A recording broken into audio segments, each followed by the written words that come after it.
Thank you everybody for, as Dr. Zimmerman said, showing up. I'd like to welcome ULYOP parents, as well as parents from the broader community. We put events together because there's always room for growth in our parenting and in our being mechanech our children.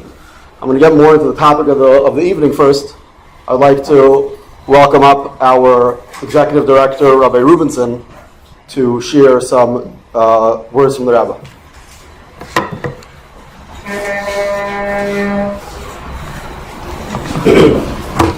Hi, good evening.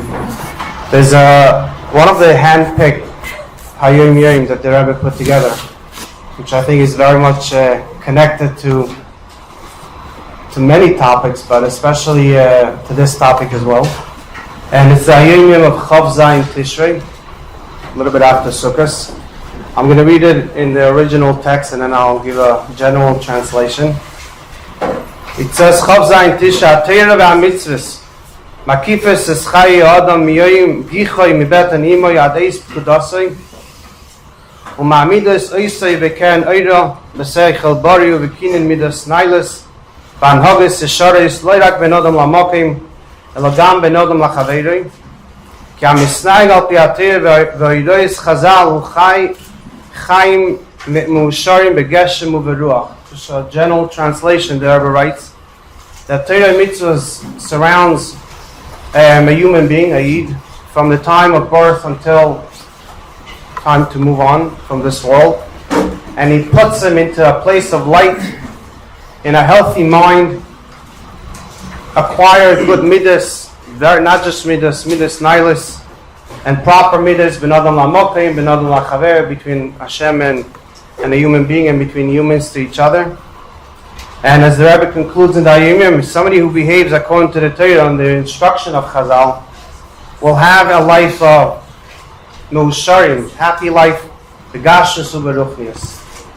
So, when it comes to any topic, especially a topic that is so sensitive and delicate, we always want to know what's the right approach to handle this subject, but at the same time, we want to make sure that we do it like it says in the Hayom, in the way Torah and Mitzvah, the way Hashem wants us to do it, and then we'll have the success in Mitzvah Hashem that we're looking for.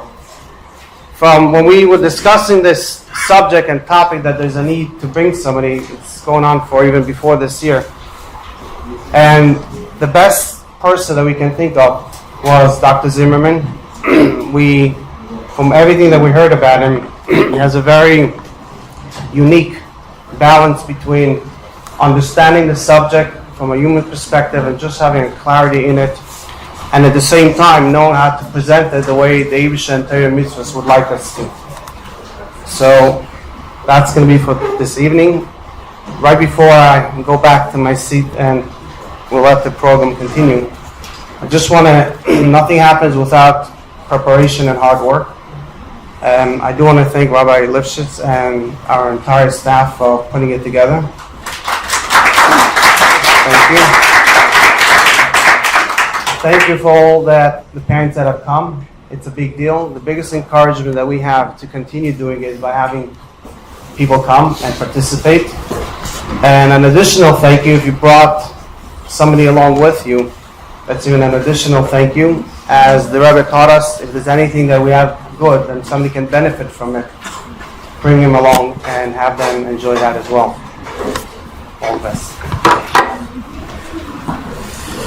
Hey, Rabbi Rubinson, if you'd share your speech with me, I probably wouldn't let you speak. But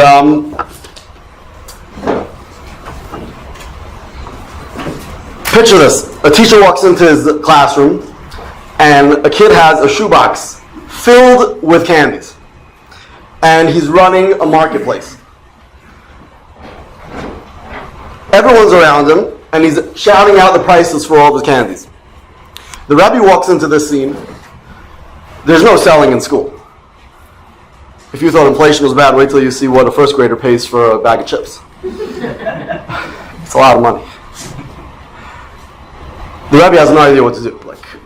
So right away, they walk in, they scurry to their seats, and he gives the kid a very firm look.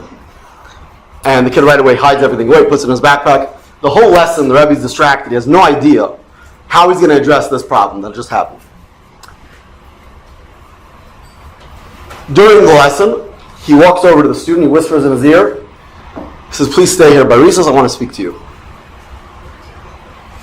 The boy's shaking. He just spent a lot of his Chanukah geld to buy this candy. He had a spreadsheet with what he paid for it and what he's going to sell it for. He already went on Amazon, he picked out the gift he's going to buy himself once his business is successful. And now it's all over the first day that he opened up shop. He waits for recess, and the whole class empties out, and he's there alone with his Rebbe. And his Rebbe tells him to please count out exactly how many cans he has. And he starts counting. By the end of it, he tells him, if you would have sold all of this candy, how much money would you make? The boy starts counting. He left the spreadsheet at home. He starts counting, and he tells his Rebbe $47. The Rebbe takes out his wallet, takes out $47, gives it to the boy, and he says, "This is the last time this is happening. I'm never going to do this again. There's a rule against selling in Yeshiva, but I see all the hard work you put into putting this together. I don't want it to go to waste. Here's the money, and have a nice day." 5 minutes later, another boy came in with his briefcase, dumped a whole thing of candy on the table. He said, "Rebbe, I also have a business." This is a true story, by the way, and it happened with one of our Rebbe. This isn't just an isolated story. This is a mindset. We don't look at children as, okay, how many parshas am I going to teach this boy? How many Masechtas is he going to learn? How many dapim of Gemara is he going to learn? Obviously, it's important, and honestly, it's what we spend most of our time on. But there's much more to a child.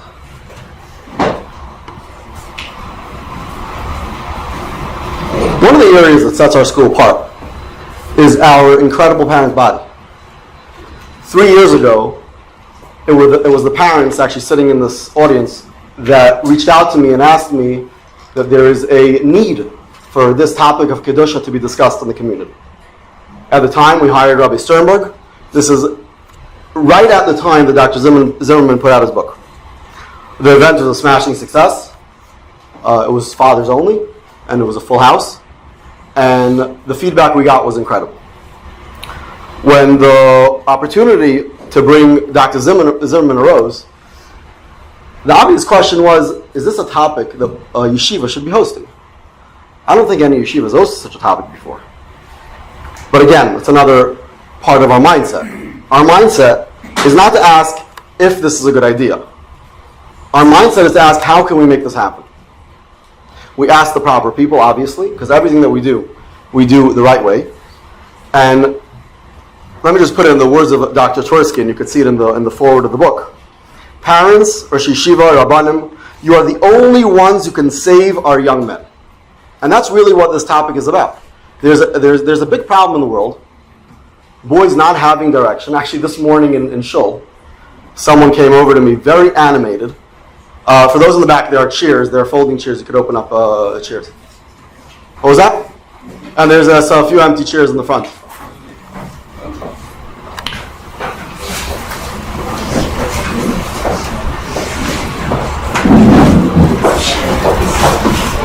Where was it? Anyway, it was a side note. Those are my notes. Final, what was it? Yeah, and thank you. So an interesting point on this. When I was speaking to one of the people in Yeshiva about arranging this event, and I told him that I'm going to say this vart, that our school is a school that does this, but I don't know. He told me, actually, you're not going to believe it. Somebody from a different school reached out to me and he said, "Are you seriously going to bring this guy to speak?" I said, "Yes, we are." And in Shul. This morning in Shul, somebody came over to me and he's like, "I can't believe you're doing this." And he started giving me a bunch of other resources. He's from Eretz Yisrael. He said at Eretz Yisrael they already have a whole curriculum built on it, and I'm sure Dr. Zimmerman has worked it out for him.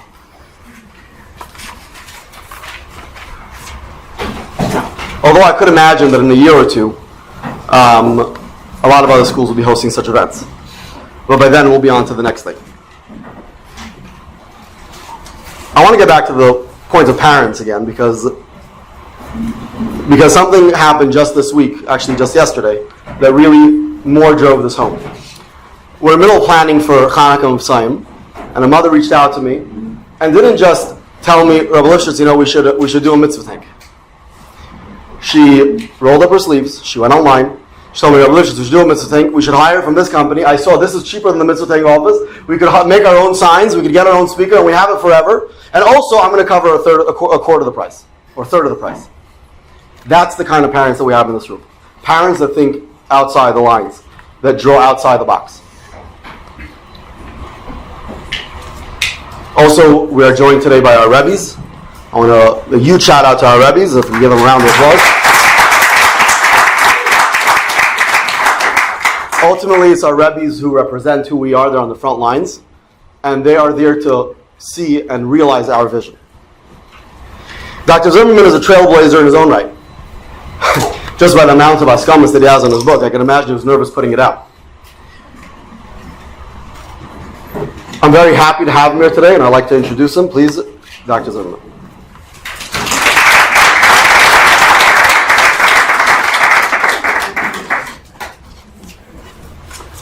Thank you very much, Rabbi Lifshitz, Rabbi Rubinson, and really the parent body of Tomchei Tmimim. So I'm a controversial guy, but the truth of the matter is that I got kashered by Chabad way before you. I'm sorry. Rabbi Kaplan, I don't even know, the earliest part of my career asked me to speak at the Kiddush HaMechanchim, and you just reminded me I wasn't going to include this, but already then, and this is going back, I don't know, probably close to 15 years, he said to me, Ein sham bayis asher ein sham meis. There's no house that there isn't some tragedy in it, and we need to do whatever we need to do. It wasn't about this topic, but we had to roll up our sleeves, and that's the beauty, really, of Chabad. What's unbelievable about it is, once you guys set your minds on things, nobody does it like you. And the Litvish world, we were still figuring this out. So, but it's a sensitive topic, and a public talk about this is already a b'di'evet. It's a downgrade in the level of tznius, and we have to be sensitive to that. And again, as good for my ego as it is to have people standing, there are seats. You're welcome to have one, but if you're enjoying the pastries, whatever, chill, and knock yourself out. So the question is, I obviously have askamas, from the Litvisher world. It's a complicated space. And so whenever I learned 15 years ago, that speech, I spent about 50 hours with a number of Chabad Mechanchim working on what I was allowed to say, what I wasn't allowed to say, who was allowed to quote from, and who not. So I'm pretty good at this by now. So one that is untouchable is the Rebbe himself. So the Rebbe already in 1968, during a Farbrengen, was asked, talking about intimacy, he said, is this tznius? Is it modest conduct to talk about such a thing publicly? And the Rebbe already then in 1968, and the vision is just unfathomable on any level. He said, today intimate subjects are written about openly in the newspapers and are being taught to 10-year-old children in school. This is way before the internet, way before the buses and the taxis and the billboards and walking into Walmart and Target is a minefield. This was way before that. That's what the Rebbe said then. He said there's a rationalization that they have for this practice to educate kids about completely preparing them for marriage. What the Rebbe was concerned about was that they're teaching them an immoral conception about married life. In a classic Rebbe framework, it wasn't, what are you going to do with this? It's that they're not giving them the good stuff. They're not giving them the right thing. And he said, so Mamela, you can't be ashamed to talk about this. You have to talk about Taras Mishpacha. You have to talk about Kedusha. You have to deal with these things publicly, openly, to address it. And he said, in a few places, he said, the people and students are going to know more than the adults. You're not going to be teaching them any, wow. But the thing that you could teach them is the values. What you want to transmit. What does the Torah transmit? What does Chassidus transmit about this whole topic? And he ended, he said, don't be embarrassed. You will not reveal any secrets that your listeners do not know. Speak openly. However, of course, nothing I say is a directive. You have to consult your own Abbeim, Mashpiyim, and Jews love to argue, so they're like, oh, he's too open about this, he said that at that age, just some Meshugana, psychology, all the jazz. So I'm telling you right from the outset, it's not true. Do your thing. Don't use it as an excuse to say, I'm not doing anything. He said it's too early, so guess what? I don't have to do anything. You don't like the language, you want to use different language, you want to do a little bit early, a little bit later. I can help explain my rationale, but the ultimate thing, and it's the beauty of how they advertise the program, is it's time to show up. So ask your Rabbeim, talk it through. There's a lot of material available to you, but the most important thing is that we don't get stuck, because we've been stuck for a very long time, and as far as I can see, nothing good has come about from that stuckness. So Rabbi Lifshitz actually just posted recently to his status, sort of getting a letter from the Rebbe. I won't go into that story. It's an amazing thing. If you didn't see it, it's wild. So the truth of the matter is, so when I saw that, it reminded me, I'd actually avoided going to the oil basically until very recently. I grew up in very Litvish yeshivas, and whole Lubavitch thing is, you think I'm taboo, you got like super taboo, okay? All right? So this is hard for both of us, okay? So, but what happened was, in working Baruch Hashem with the Lubavitch community around the world for many years, and having countless patients and Hasidim and non-Hasidim come and have like the spookiest non-derech hateva stories from there, I actually was like a little freaked out. I don't know, it's just like, I don't know what's going on there. There's energies, like, I'm good with psychology. Again, Moshe Rubinson years ago harassed me. Mosgo, he's going to take me. I promised him years ago. I didn't follow through. Okay. And Pumped very recently, actually, was I'm only putting this together retrospectively. I was getting one of my sons, he's going to be bar mitzvah in the summer, so getting, signing up here his tefillin. And on the way back there, is in between the neighborhoods. Okay, I'm going to take him and my two of my boys to the oil. And I was waiting. I was like, okay, am I going to have one? Maybe it'll just be, a regular thing. And of course, I don't make it past the video. The video, they warned me about this video. And this literally, I'm there with my two sons. There's one lady sitting there, it's empty. And we're Levium. And boom, I walk in, I sit down, the Rebbe video switches, it's talking about Kehanim and Levium, fathers talking to sons. And I'm like, Rebbeinu Shalom, what? Okay, so aside for the personal message that was there in terms of transmitting Kahuna, Levia, I went back after I saw this. I was like, what else is going? What other letters are you getting? So I'm going to tell you the actual video clip that I sent there for, and then I went back to the original Sikha, is actually Sikha from Vav Tishrei, Tavshin Mem Hey. Okay, so we're going way back. And the Rebbe is talking about that the ultimate parenting is really a chiyuv on the parents. It's chiyuv mutal al ha'av. That's the job. And this is incredible, because most of the time the women show up, the men don't show up, so I don't know, whatever you're doing, you're doing amazing. Standing room only by the men, this is a Nace Gully, another one from the Rebbe, okay. And he goes on to say, the best weg in chinuch is b'shas mir is mechanik wegen eigene nisyonis, eigene hanhaga. The best way in chinuch is when you transmit through your own challenges and through your own actions. It's going to be all through you is what you're going to transmit. And so with that intro, before we get into technical stuff, I'm going to ask you to do something that's slightly uncomfortable for people. We're going to close your eyes. The men struggle with this enormously in every audience. This is not a Lubavitch thing. I can see if your eyes are open. And it's not yet. Close your eyes. Let's try. Includes you in the back. I can see you guys too. Pupils are very easy to see.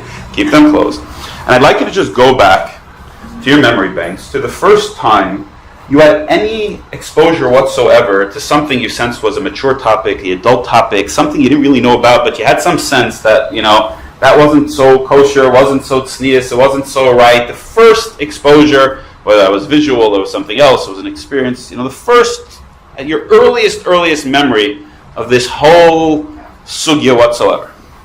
And go there and try to remember your thoughts and feelings that you experienced there.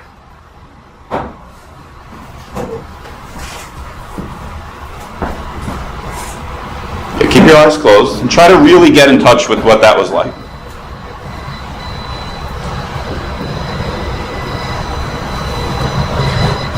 Now I'd like you to fast forward from there to whatever you want to call it, the earliest onset of puberty, when your body started to change and you started to have these different thoughts and feelings, and you started to have thoughts about perhaps what was changing in you, opposite gender, any sort of fantasies, illusions, and go through that period, what that was like.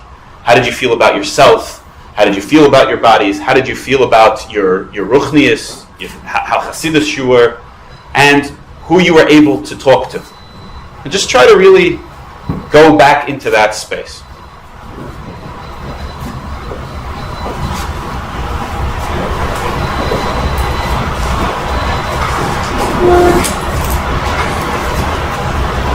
Okay, you can open your eyes now.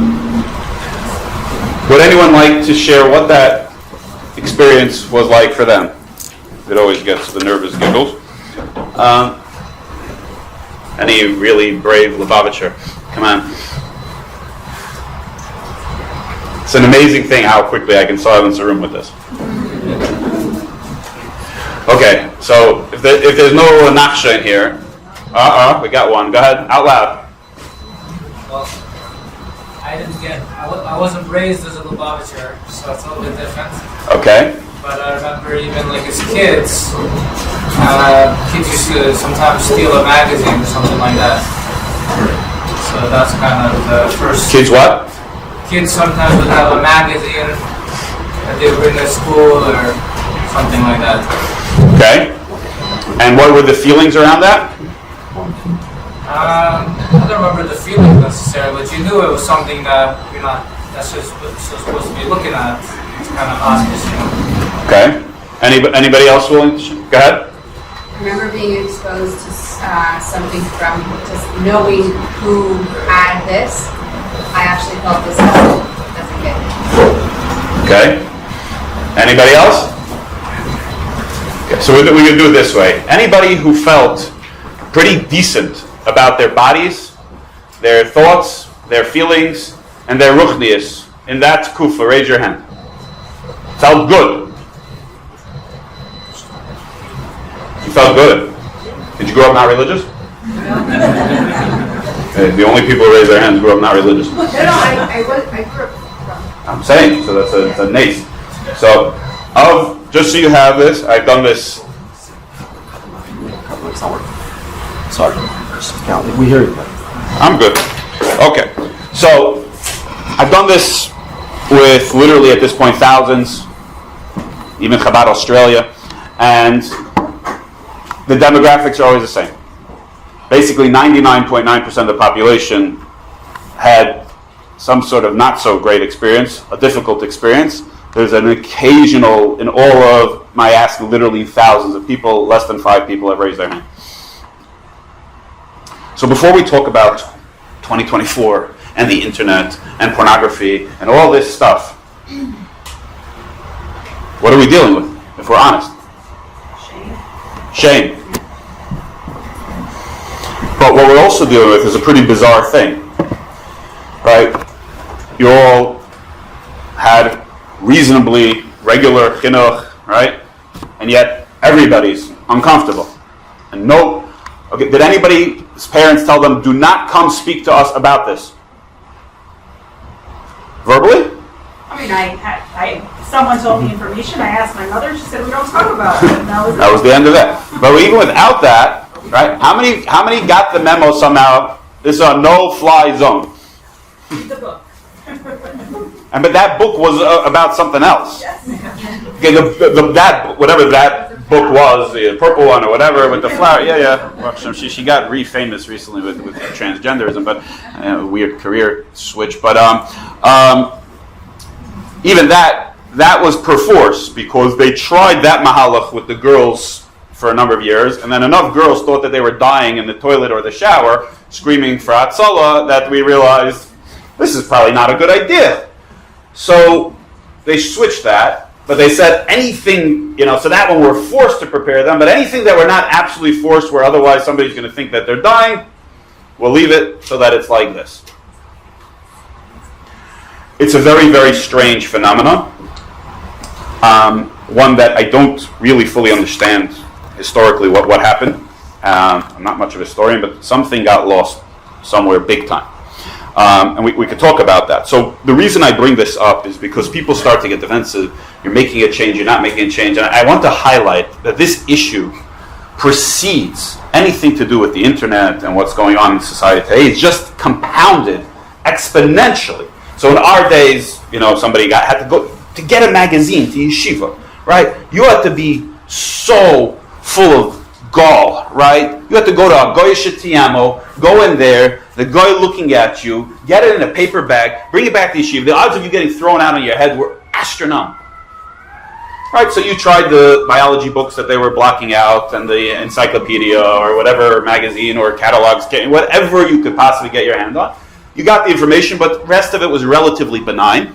Today, the other version of that is sort of Google, and is nothing benign. It makes whatever you looked at look like Sesame Street, and it's a whole different world. But really, before that world, that's really what we're dealing with. So, my main goal is to help those people who are sort of on the fence get over the hump in terms of the need to educate and then go through the steps. But it's very hard to get people over the hump. When I did a number of years ago, we did had an interview with Rabbi Moshe Jacobson for Amudim fundraiser. So we were talking about my book, and so the first question I asked him, because I knew what it was, I was like, isn't this Ein Chadash Asur Min HaTorah? New things are Asur. And he answered classically on the spot. He said, this is nothing new.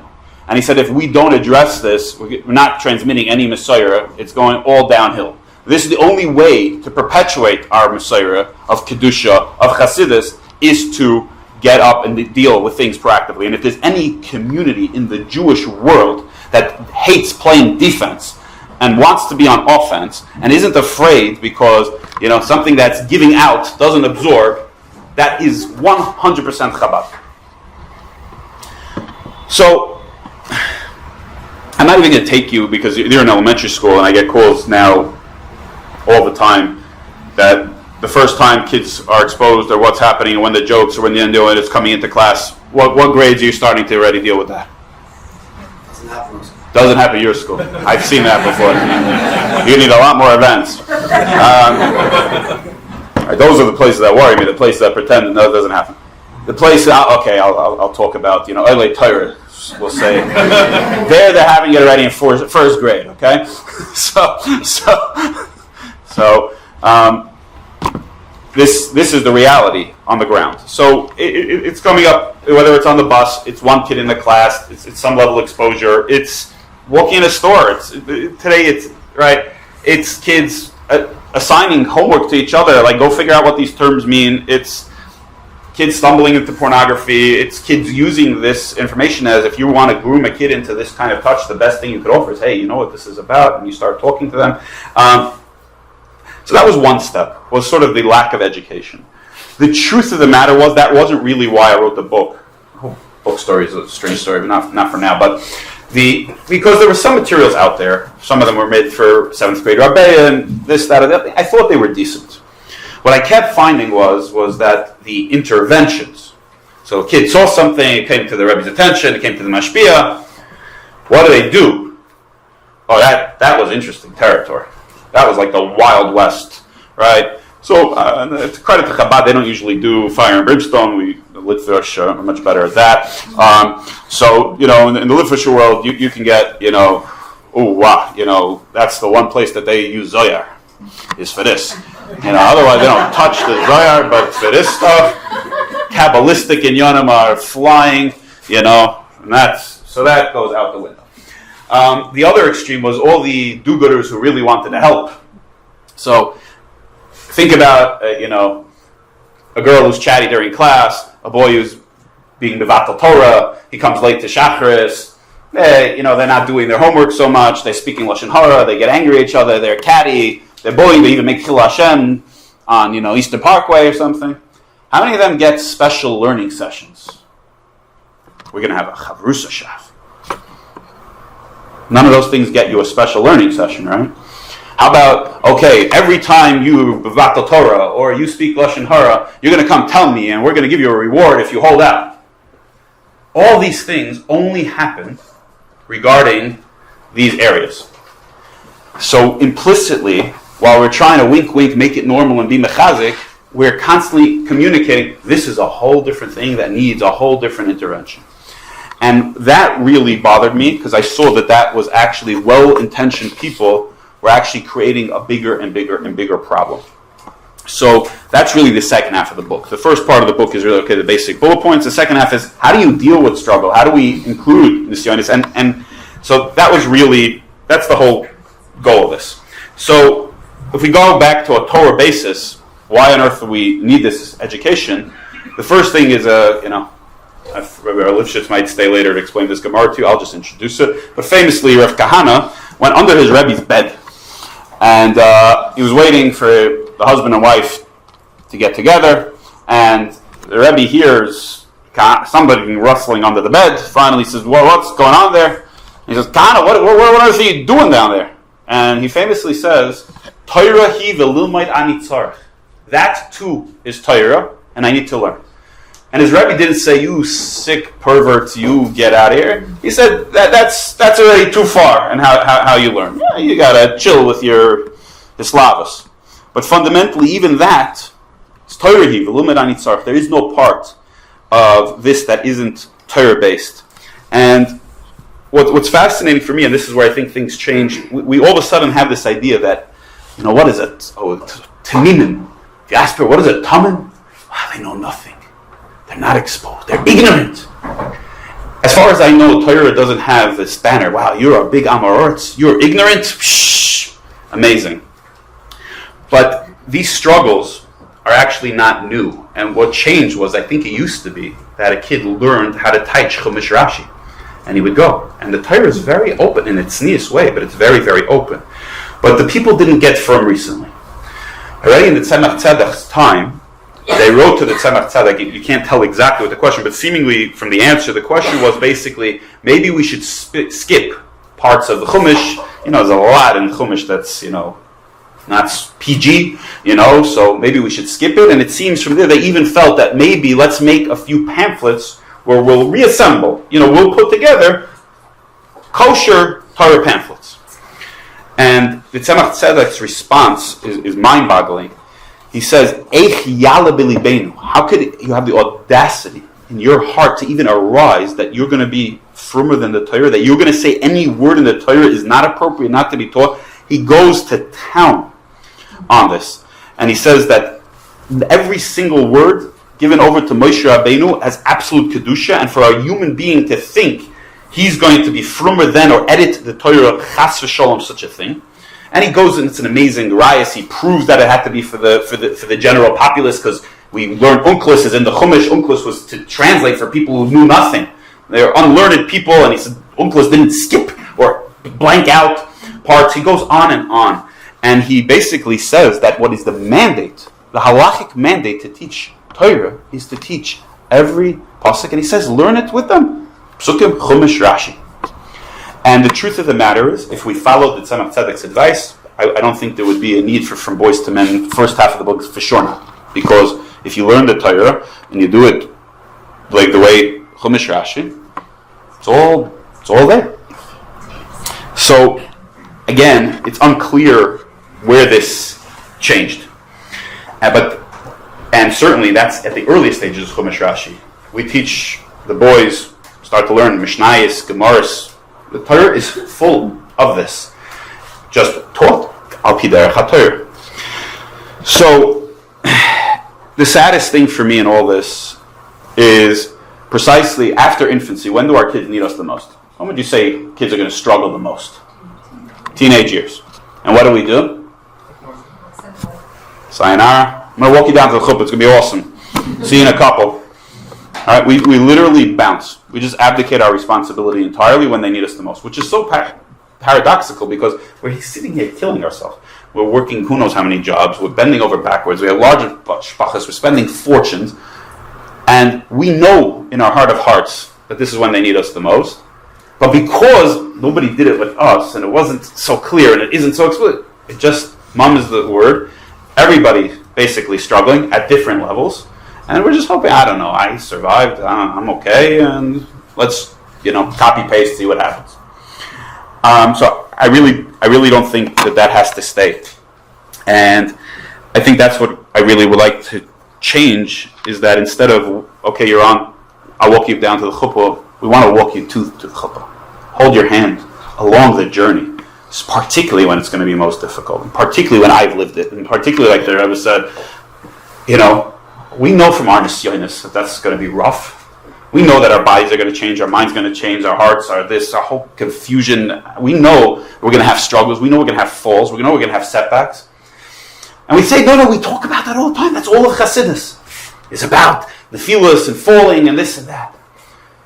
What does every kid in the room think? What did you think about your struggles in Tznius or Kedusha when you heard all this wonderful stuff about feelers and falls and getting back up? How did you feel that? Did that apply to the Tznius and your thoughts and your fantasies and your struggles? Or did you think, oh man, if the teacher knew what I'm thinking about or what I looked at, or if the Mashpia would see that, who knows what? Which way? How many people thought, all of Chassidus applies to this whole topic? I get it. Hands? Anybody? So that's the danger. You see, there's no neutral. The silence is the loudest thing. It's deafening. The silence says what? What does the silence say about a boy's, girl's struggle? Changes. What did it say? What does it communicate? Shame is bad. What else? Scary. That an adult doesn't know how to deal with their own things, so how they can communicate it to the kids. Right. Either they got all the goods and they're not sharing it, or the ship has got no captain. Who knows? Right? Anybody in the back have any thoughts? Or are you just stuffing pastries?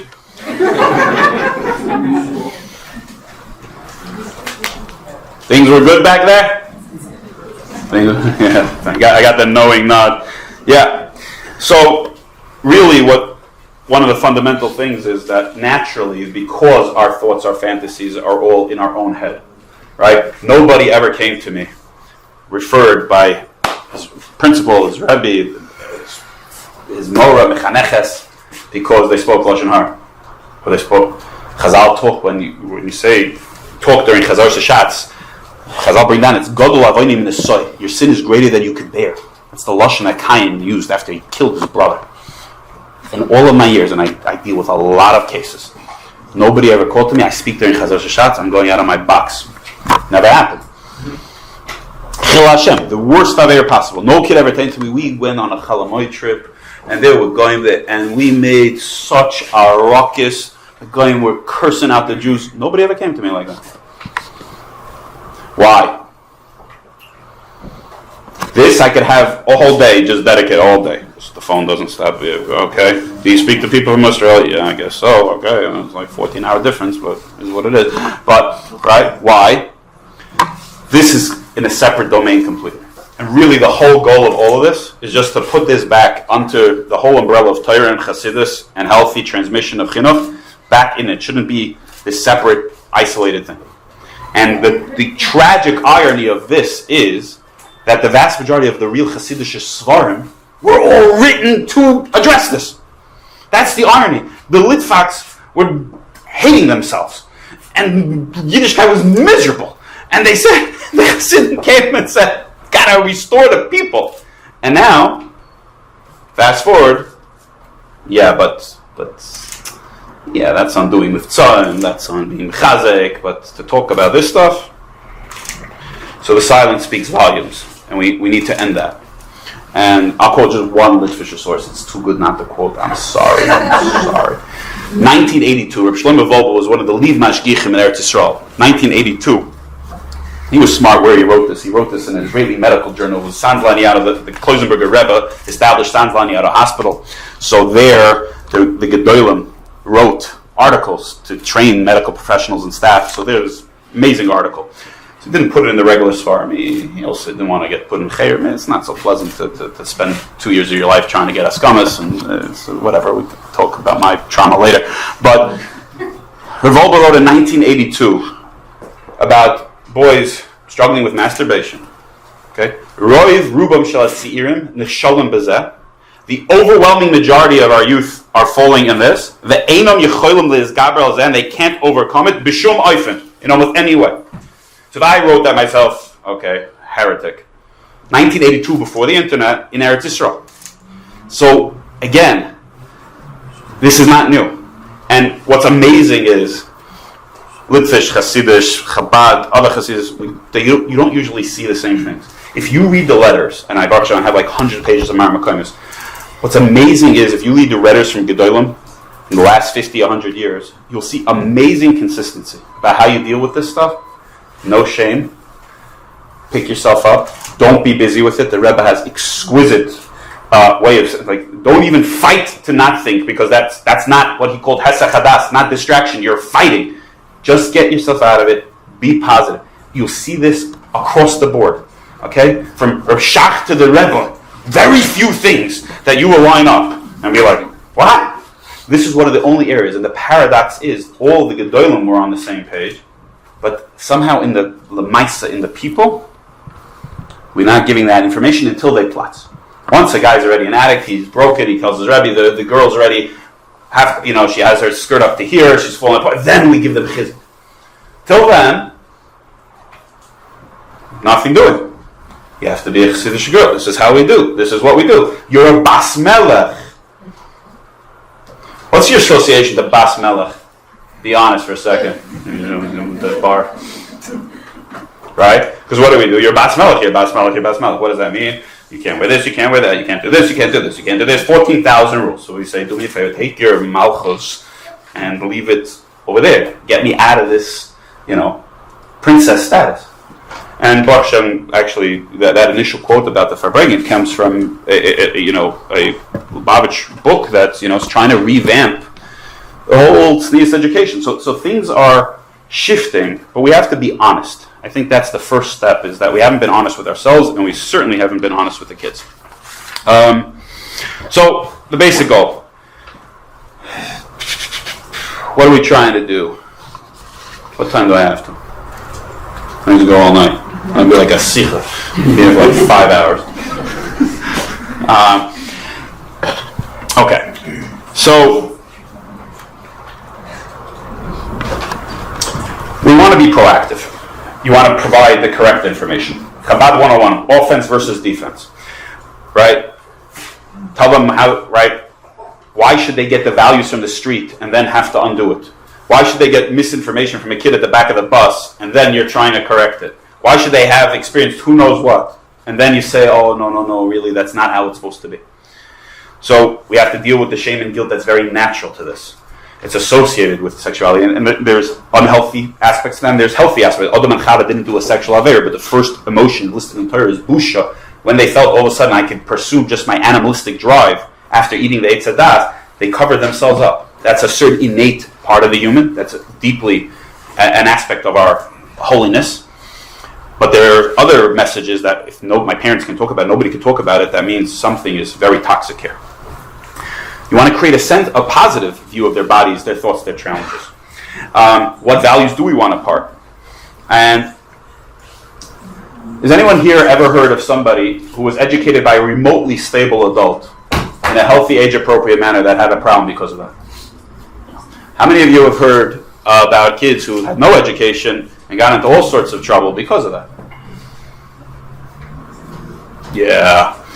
So I've done, again, thousands of people, mechanchim, parents, mental health professionals. Nobody ever has one of the other, and everybody's got tons from the lack of education.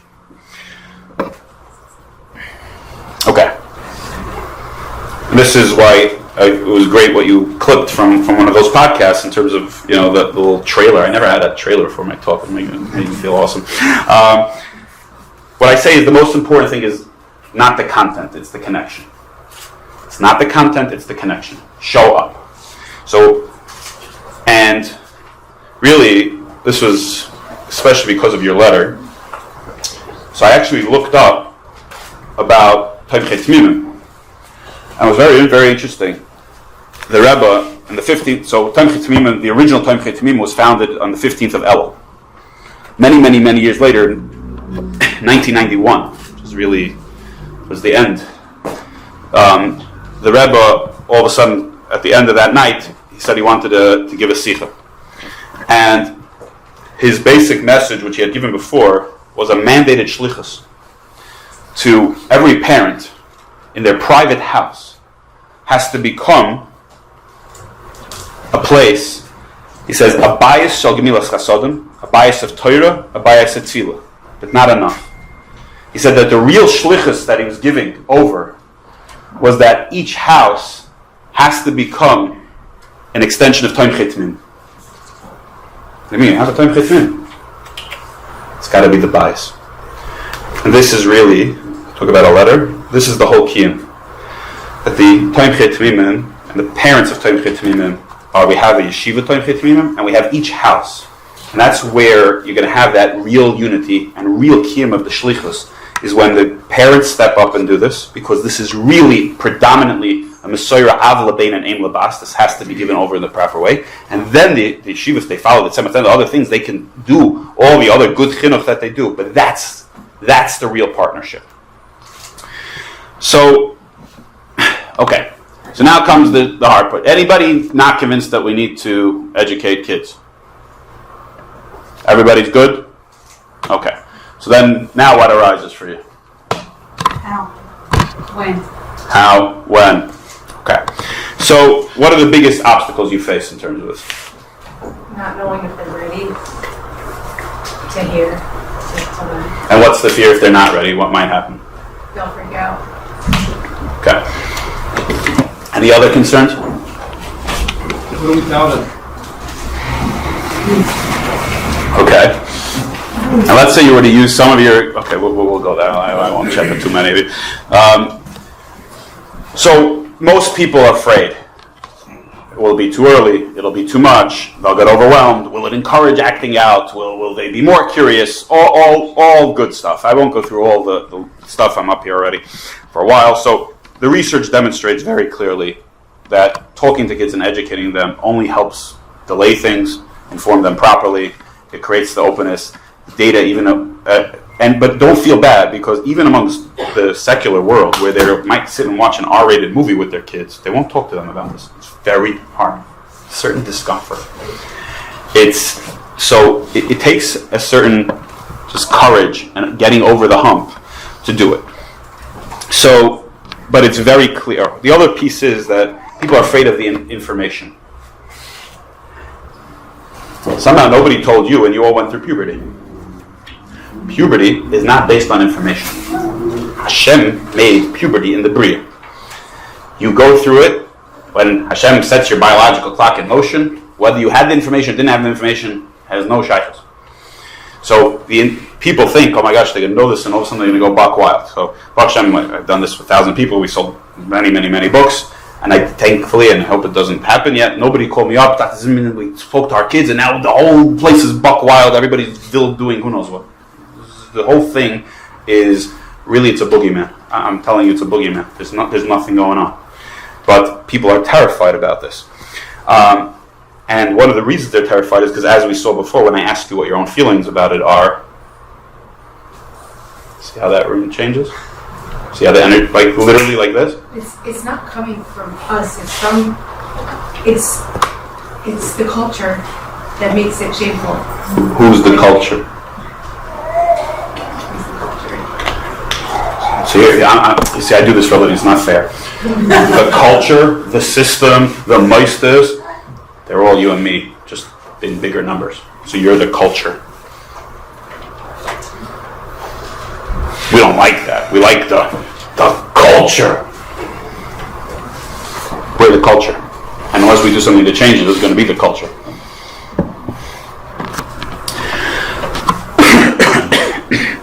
So the big challenge becomes, okay, Zimmerman, you're a good salesman. What do I do when? Okay. So, I spend most of my life getting paid to flip things back on people, so I'm going to do the same thing here. So, you all have paper and writing instruments, or at least every other chair does. I don't know what the cheshbon was, but some cool design. So, you're going to buddy up. And before we do that,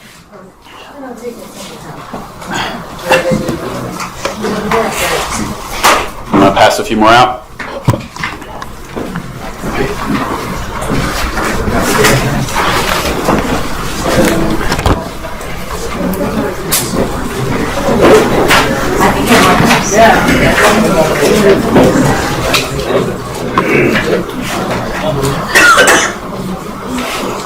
You having fun? Oh yeah. Great, awesome. So, okay, you hold your pen and paper, but before we do that, one more little uncomfortable stint back to memory lane. So everybody's eyes closed. On the second time around, men, you're going to do this amazing. Let's go, Chaver, eyes closed. Go back to that puberty age. The feelings started to change, the body started to change, you started having thoughts and emotions and fantasies and feeling and uncertainty and all spiritual, physical, all that stuff. Try to get yourself back into that age and stage of your life and what you felt like. And what I'd like you to just think about, what would have been the key messages that would have been helped make that an easier, healthier, more true, more authentic, more holy, more light-filled experience? What are some things that could have been said or done? What are the main things that in that space of your life you would have wanted to hear or experience to have made that a better situation? Try to just picture somebody's voice and picture some messaging and stay with that for a moment.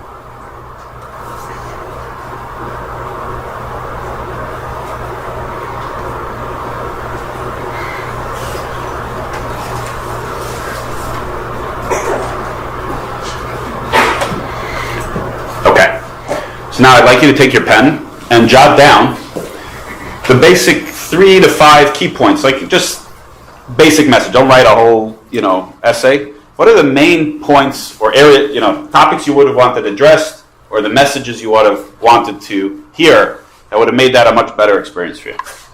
Go ahead, write them down.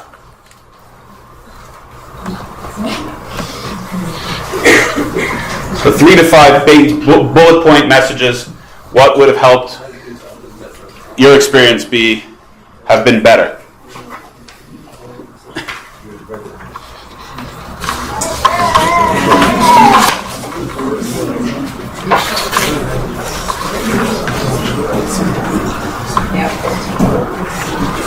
This is supposed to be an independent exercise.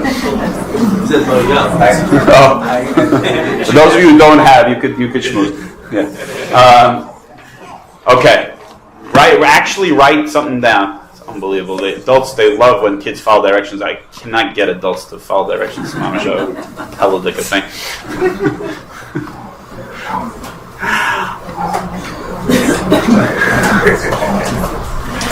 All right, who wants to share some of their bullet points?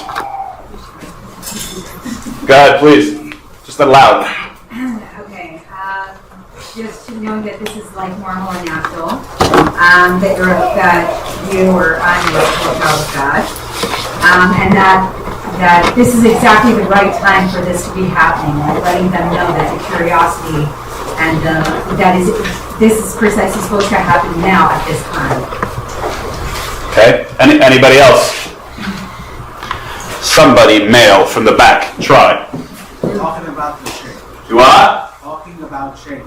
Change what? Change. In Terms of what? terms of. Come on, say it. In terms of it all, from your book, like you said, voice. I know the book. Say it. Change of? change of what change I'm going to do. What I'm going to hit. Okay. Body, emotions, feelings, thoughts, fantasies, spiritual. Anybody way in the back? Does anybody have a pulse back there? Anybody? What would have been helpful to you way back there? I don't know what you fed them. They're like comatose. Anybody in the back? Got it. What would have been helpful to you? He's looking the other way. No, I nailed you. Yeah. I don't know such issues. You see me after the program. So, parent, that's just so you know, right? What's the scariest thing you would hear? 17, 18 years old, and your kid said, I have no idea what anybody's talking about. Right? That's terrifying. If you want your kids to be normal, they better have issues with this. Okay? Famously, like in the Litvaks attributed to the Alter of Kelm, the Chassidim have all different Chassidic rabbis they attribute to, but just to segue on that, right? The famously parents went to this Rav and they said, our son is Meshuggah. Why? Most here speak some Yiddish, right? Because, est chazer and tanz mit shiksus. He eats chazer and he dances with shiksus, right? So he says, right?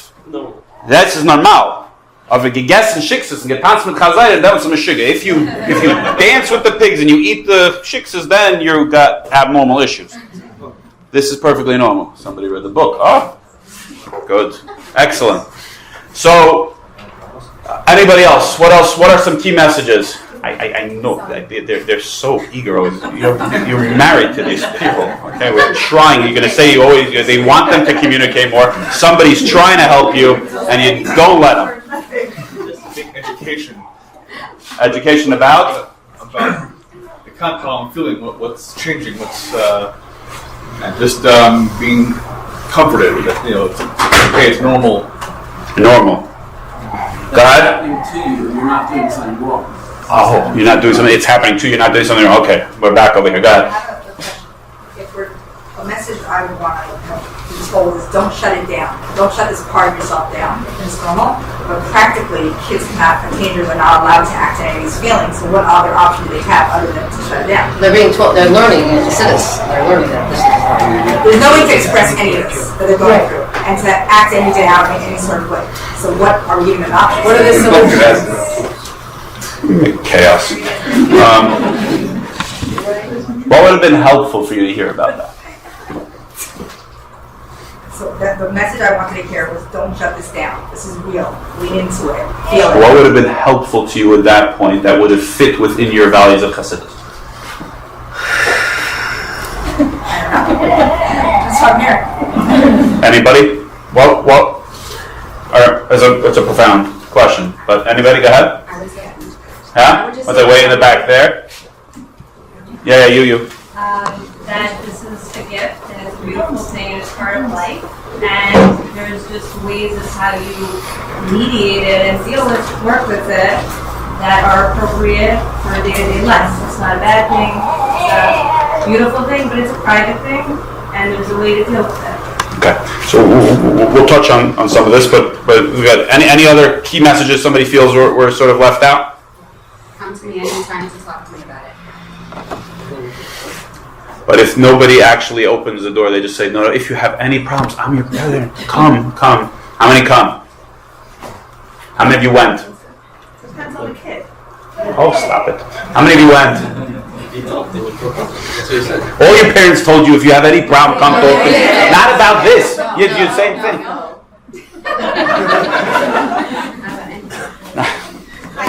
But if you were told, you would come to us. They tell us. This is our therapy group.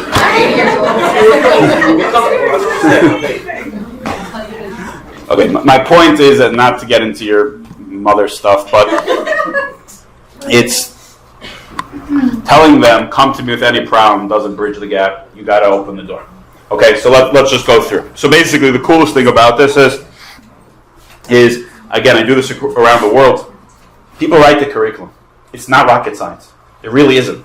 There's nothing that's, wow, oh, shocking, what on earth, right? if you're just honest and you talk about what would have been helpful to you and you're straight up about it and you're not all worried, you're going to have plenty to say. Okay. Like 5 years, about $500,000 worth of billable hours, 2 years fighting for Askamas, and for $20 it's packaged neatly. But let's go through it briefly. So the most important thing is that people get stuck on, okay, what are the exact words? They don't need the exact words, they need you. Again, showing up. You're going to get stuck, what words, when to say at an opportune time, you'll never do it. They need you. And you can be bumbling, and you could even do it. I model this with people. I take out the book. It's uncomfortable for me. Nobody talked to me about it. It's a little bit of a sensitive topic. And talk. Just show up. Be courageous enough to say, it's uncomfortable. We're going to do this together. Okay. So the most important thing, and just so you have a sense of this, the one really shocking thing from the book is most of the feedback I get is from adults. Countless men have come over or emailed me or reached out to me and say they're 20 to 50, 60 years old, and so many of them have had so much pain and shame and guilt, and many of them are in Sexaholics Anonymous and addictions and marriage and addicted to pornography. And they said, had I heard 3 or 4 lines of this, probably when I was 12, 13, 14, my whole life would have been different. Everything would have been different for me, for my wife, and my kids. One of the, the Yeshiva talked about, working together to change global parenting, to change chinuch, massively difficult. To have a few minute conversation, it just means getting over yourself, getting over your discomfort and doing it. And it's life altering. It's one of the biggest return on investment you could have is this in terms of parenting. Okay, so let's just talk it through a little bit. Most important thing is that you should try to be calm. This is very holy. Okay. It's going to freak me out with your holiness, right? Right? Yes, if you're going to turn purple, that's natural. Try to turn purple 12 times in the bathroom mirror so that you're a little bit less purple when you're doing it. Practice with your spouse. Practice with your friend. When they train sex therapists, they have them say the terms over and over and over again until you can do it. Does it have to be like nothing? No, it doesn't. Shouldn't be. But you don't want to be saying, oh, it's normal when you're communicating through your body that this is the craziest thing of all time. Also, especially because I know there's a lot of younger parents here, some really young kids here. The first thing to understand is that early childhood sexuality has nothing to do with adult sexuality. That means it's just a body-based, curious process. So the mashal I give is if Hashem made it that the top of your thumb over here, skin had a lot of nerve endings and felt really good to do this with, what would you be doing most of the day? Do that. So when kids are touching them, playing with themselves, for the most part, in early ages, assuming nothing tragic has happened, that's perfectly normal stuff. Very healthy. I can't tell you how many calls I feel of freaked out parents that like, oh, this kid is like what the Zoya was writing about somehow, like at 2. Like, there's nothing going on in the overwhelming majority of cases. It's curious, it's exploratory. As kids get in, if you're like bored and need cheap entertainment, walk into like a preschool or first grade bathroom in a yeshiva. Ooh, kids under stall doors, over stall doors, sharing urinal. It's why? Because they want to understand. They play house, they play doctor. What do you have? What I have? That's all healthy, normal play. That doesn't mean we let it all go down. The same way that a toddler spilling their orange juice off the high chair is extremely normal, but you just don't keep pouring orange juice into the cup and cleaning it up, right? You have to understand that the vast majority of those things are perfectly normal, healthy, developmentally appropriate sexuality exploration. It has nothing to do yet with adult fantasy, a sexual other, right? They're way before puberty. It's differences, it's body sensation, it's sensory, okay? As kids start to get older, so maybe this is probably, aside from the general controversy in my book, probably the most controversial thing is that I encourage parents to talk about what marital intimacy actually is to 9 to 11 years old. Zimmerman, what on earth is wrong with you? Sick, the psychological community, right? Because it's a very simple issue, as we talked about from the Oilei Torah. This issue doesn't have it, but in the Oilei Torah, the kid's curiosity kicks in way before puberty. So what ages do kids start to hear a joke or taboo and they start talking about boys and girls and mummies and dad, right? When do you start to hear that? Roughly what ages do you think your kids are start? 7, 8. 7, 8. The men and women agree on something, Baruch Hashem, right? So at 7, 8 is when they're already starting. Some kid, usually by 9, 11 to 11, already all it takes is one informed kid who thinks he's informed or she's informed, and she's got, you thought candy sales are good there, forget it, right? So what we try to do is, because we're always trying to play offense, we're always trying to preempt. So before they're going to hear information or be curious or get confusing information, we provide it. Before they're going to buy, it's going to change, we provide the information. Before they're actually going to have the struggles back up and down, we give them the tools. And when they're struggling, we hold their hands through. So it's always, we're trying to be a step ahead. So that's what's very, very difficult. And still, for most healthy kids then, they don't have actual sexual fantasy or drive in that regard, but the curiosity is there. And so, again, I'm under no illusion that this malach cures the sexual issue or sexual expression, because the Nevi'im tried this. In the times of the Nevi'im, so 2,000 years ago, after Avodah Zarah, the next biggest problem facing Klal Yisrael was sexual issues, and as I said, we got rid of that. Yitzhar Chaparayim, get rid of this. And Zechariah warned them, if you get rid of this, the world's done. And so whatever it means, they imprisoned the Yitzhar for 3 days, and literally a chicken that even had eggs inside of it did not lay them. There was no more warmth or vitality in the world. The deeper sources talk about, that this is part of the whole energy of creation. And really, in Chabad thinking, this is the closest way that you could be like Hashem. Where could you create and give life? Where are you going back to Echad? Where are you going back to one entity, pre-Chet, unity? This is all in this energy. So this energy is the peak. Then the flip side of it, the Sitra Achar side of it, the Klippa side of it is going to be, forget it. And that's, I love, Rivki, you're not crazy, you're pregnant with twins. We're all pregnant with twins, people, right? We got this beautiful, illustrious connection, intimacy, bringing life, and we got the most heinous, disgusting, selfish, all, there are ladies here, I won't go through all the graphic fantasies and drives that we have. They're all housed within us. Not a mistake. Somebody said that's exactly how Hashem made it. So we want them to understand this, starting young ages. They don't have any of that yet. As they start to approach the puberty years, then you move into actually starting to develop body changes and fantasy.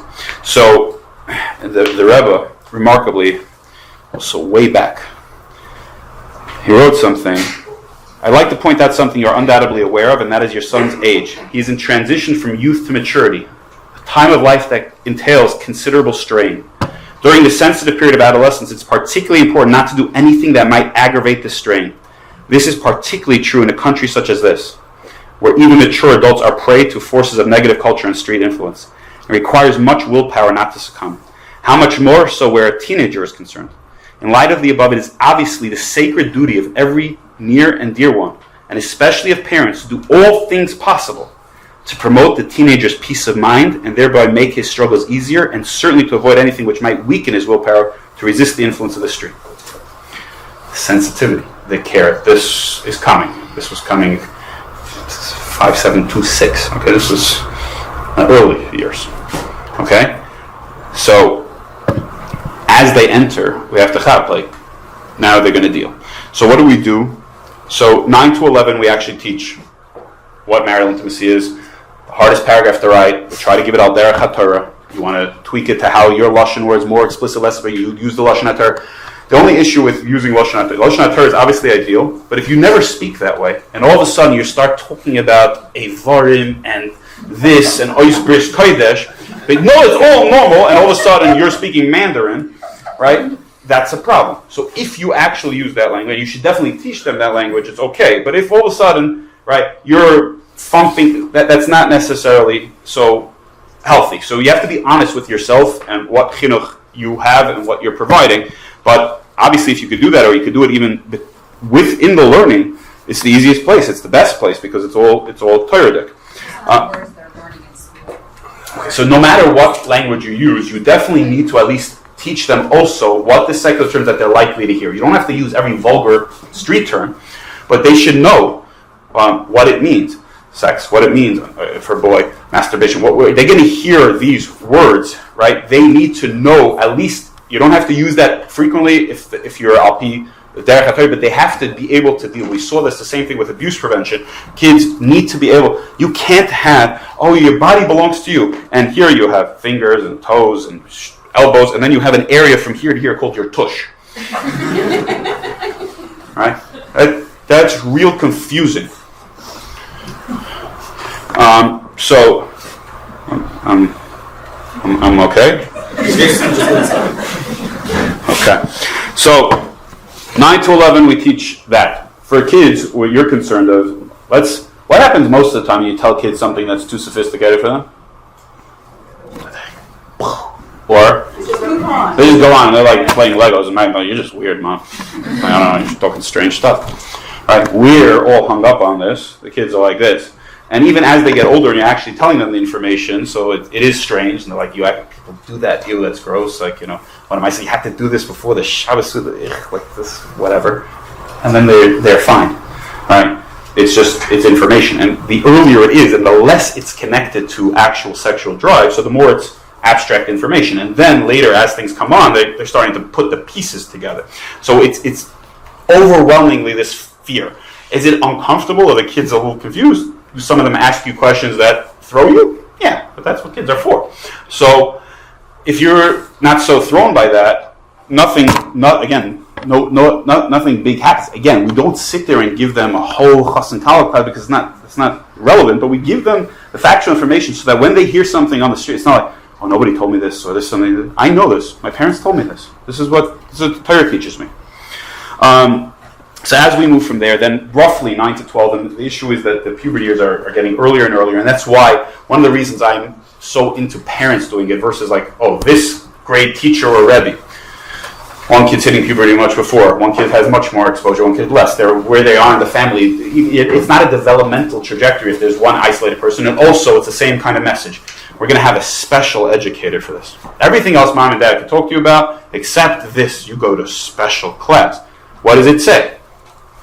This is a whole different animal. So I'm very pro the parents doing it with the yeshiva as the pulpit, bringing the parents to the table because they're the purveyors of chinuch, and then the yeshiva gets to do all the hashkafa and chassidus and the learning around it. That's the combination. So you have to know your kid, but roughly in the 9 to 12-year-old range is where you're going to start to explain to them what's about to happen in terms of their bodies. What changes are there? And you do, it's very calm. You say, what's the difference between a boy and a man? Hey, son, what are some key differences?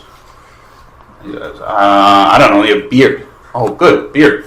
What else? Oh, I don't know, their voices change, right? They're bigger. Okay, and you go through and you say, as part of all these things happen through something called hormones. You explain what a hormone is. That says testosterone. For a woman, you say, here's how your body is different. Here's how it looks different from a young girl to an older woman. Here's what changes. Here's what it's used for in terms of giving nurturance to a baby, etc., etc. You explain all that, and you explain, okay, here's what estrogen does, here's what happens, and you explain.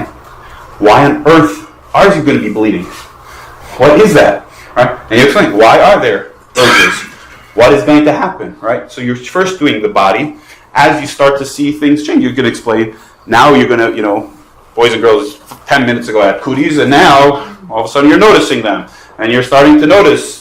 Even you're noticing other of the same gender. You're noticing other. You're starting to pay attention to like how people look and their body shape. Right? All of this is natural. You're helping them go through that.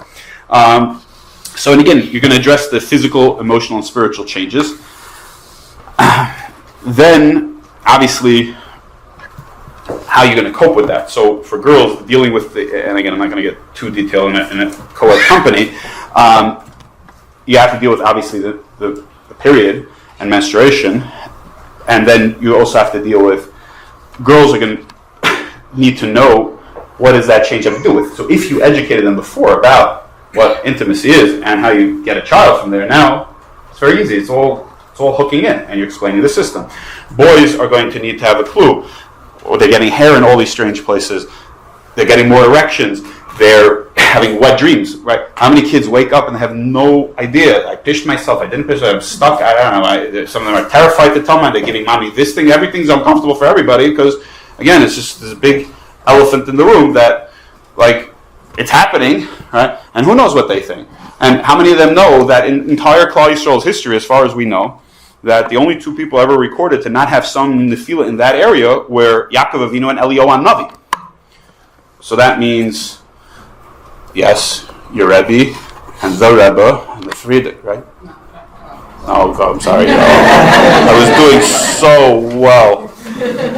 Oh, man. We all. Why? Because that's what it means to be human. So you use whoever's kosher, okay? You scratch that from the record. I never said that. Right? Yaakov Avinu, Eliyahu, and question mark. Okay?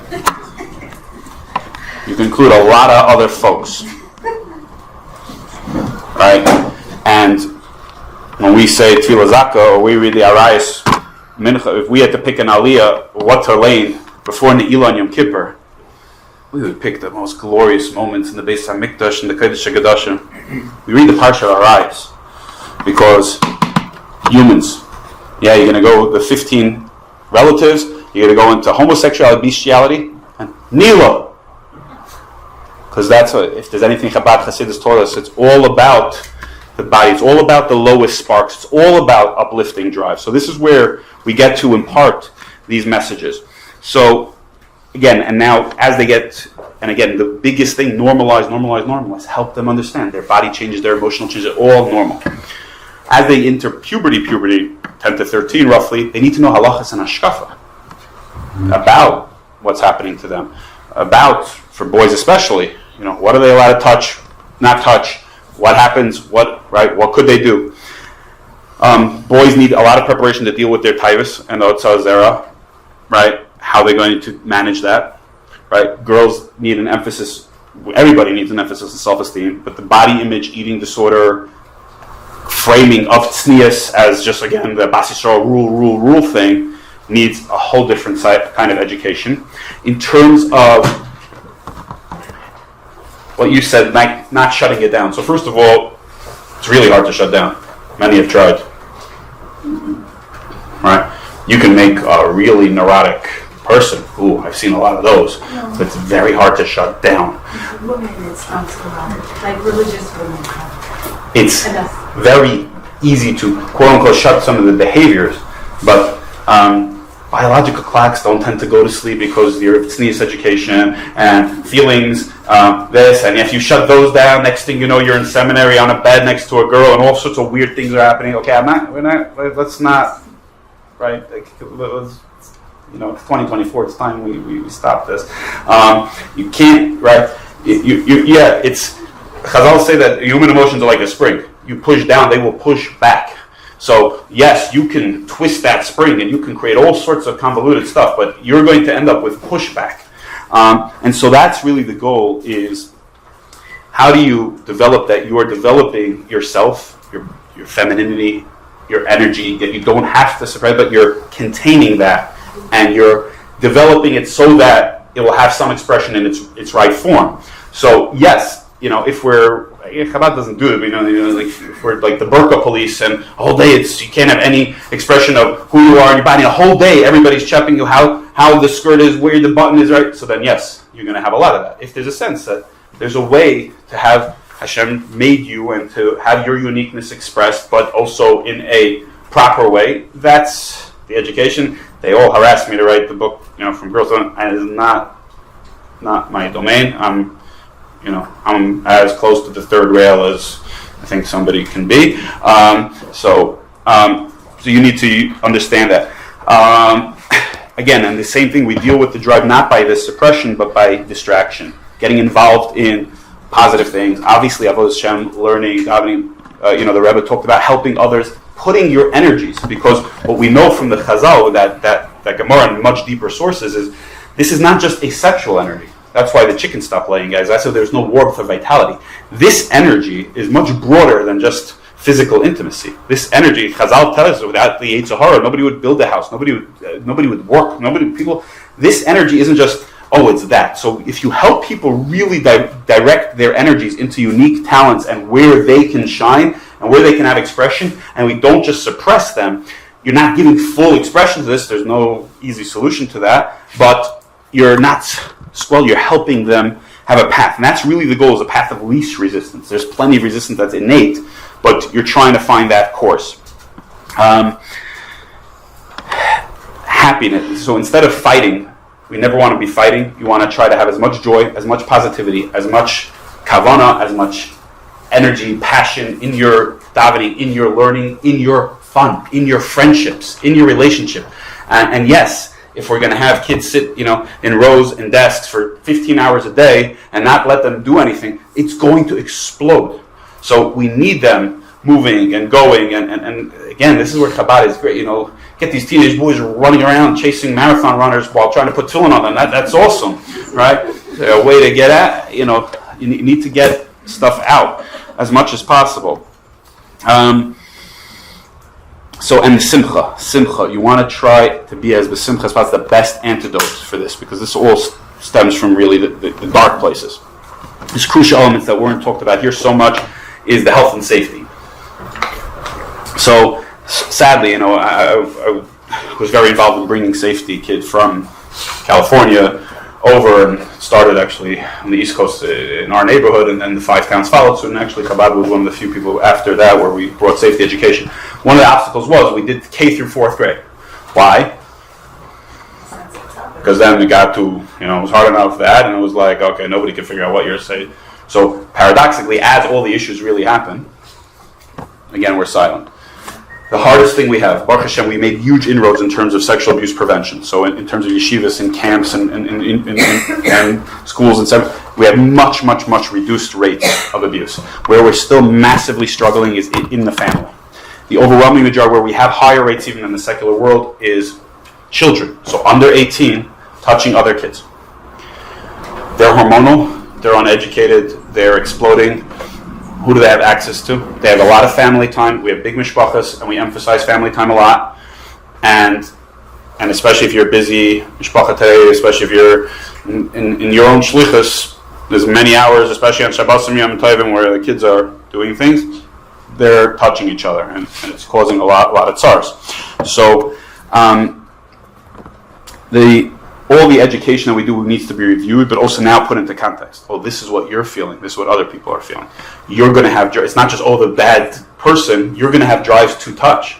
And how do you deal with that? And it's normal to have that, but you can't act on it. The second most difficult paragraph for me to write was, how do I convey to children that, let's say, what they do with their bodies between them and themselves, that's between them and HaKadosh Baruch Hu.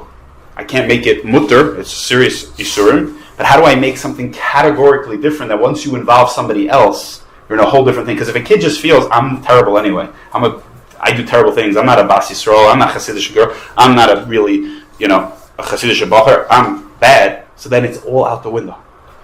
So we need to have gradations that they need to understand that this, yes, it's serious, but it's a whole different thing. It's one of the only places I used any sort of intensity in that book, was to let kids know that you touching somebody else or somebody touching you, that's on a whole different plane and can have serious repercussions. So it's a hard nuance to strike.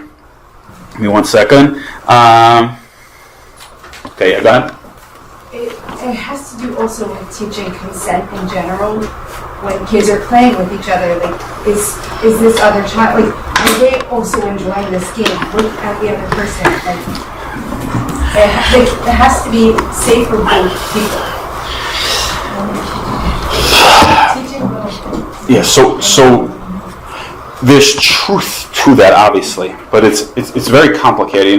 That became like a buzzword in the secular world. That consent and the problem is, and that's why it's so confusing. What does consent mean, especially for a kid who's hormonal in the basement playing magnet tiles one minute while his parents are upstairs and touch it, right? So I think what we're doing, much more, the Rebbe talked about this a lot, much less of the intellectuals. In actuality, when we see kids too aggressive, right, we're giving them a sense of that's a boundary cross. When kids are even too lovey-dovey, there could be a boundary cross. We need to help them on a more visceral body behavioral level have a sense of where do I begin and end? Where does that other person in their space? Telling them, so-and-so, in the very liberal progressive way, did you get consent? The oilum's not well over there, in case you haven't noticed. You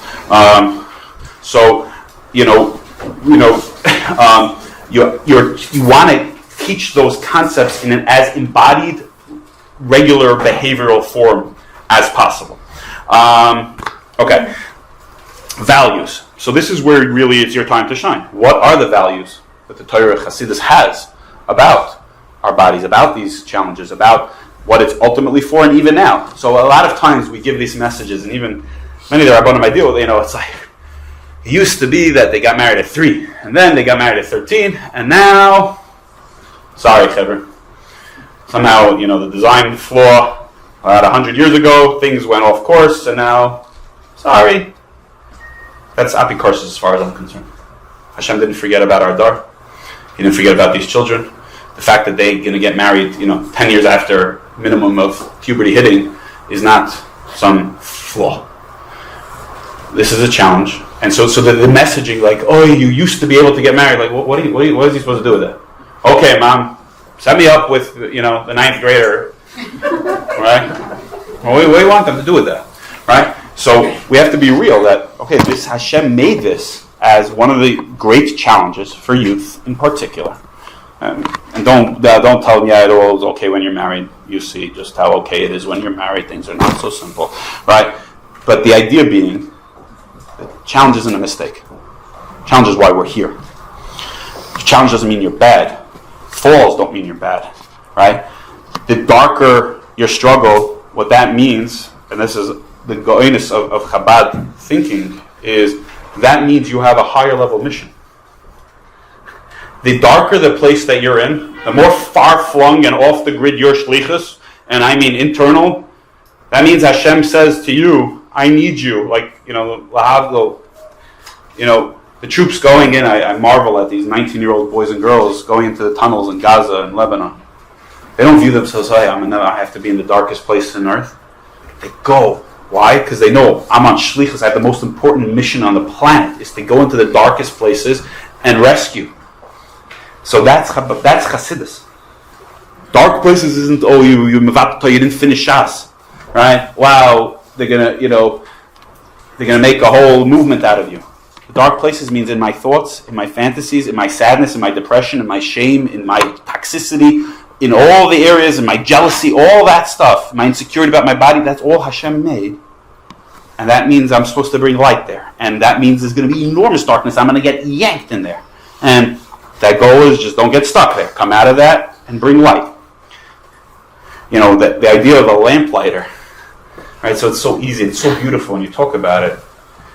But we have to tell our kids that the lamplighter starts in here. And that means that there's going to be a tremendous amount of choshech. And there's going to be some little, tiny little menorah left. And you're going to have to bring light there. And that doesn't mean you're bad or broken or something got lost. That means that's your shlichus. And the harder that struggle, that just means that that's a more pronounced reason why you're here. The more we transmit those values in this context of what's real for the kids today struggling, and not just about sexuality, but the real struggles of living today. And the more we empower them, so then they're going out there. You can go, drive that mitzvah tank in here first. And again, we have to tell them that no matter what efforts they have, they're going to struggle and they're going to fail. Again, nobody with some exclusions doesn't fail, right? How are you supposed to deal with a failure? What it's like. Where the voice that says, "Oh, I'm bad. I just failed yesterday. I shouldn't daven Marav now, or I shouldn't go out. I should go learn, Ramban on Chumash because look what I thought about." Who is that coming from? Is that coming from your nefesh Bahamas or your nefesh Alikis? Where is that? Helping the kids map the voices, the negativity, the darkness. They need to map that to whatever you want to call it. Nefesh Bahamas, you want to call it Sitra Acher, you want to call it Klipa Yetzahara, you want to call it traumas. I don't care what you label it. They need to know. That's the choshech party. The part that says you're bad, you're broken, you're tainted, you're not enough. That is that. And they need to know that much more importantly than Yetzahara telling you don't do this or fail this or don't be so tznius or commit this aveira is gets you down in that sense, feeling like you're lost, you're bad, you're broken already, you're on the other side. All of these are messages we need to give them before and throughout. I have a question. Sure. What are your thoughts if children are very close in age and having like a family discussion about certain things? Not necessarily everything, like each kid to their own, but boys, girls like to have a discussion together about certain things. So it's very hard to, it's not exactly like either I went to a textbook or I had my parents and grandparents gave me the Shashelis and Messiah on this. That's not what happened. Okay. So I don't have exact right or wrong. My sense of it is that there's a need for one-on-one conversations, the privacy, the beauty, the transmission of the individual, in terms particularly of what marital intimacy is, particularly what your body changes is. Where I see more things as a family is the idea of safety, consent, how we play, boundaries, or the idea of that things aren't have to be so taboo at the Shabbos table or at a discussion. Like, we can talk about topics. Do we have to pretend every time we drive past a billboard that nobody saw anything? Now, do you have to make an announcement every time? Okay, here comes the Tzniasvad. No, but to pretend that kids don't see or it doesn't exist all the time it speaks volumes. So you can take that as an opportunity of like, wow, it's remarkable how they're selling toothpaste.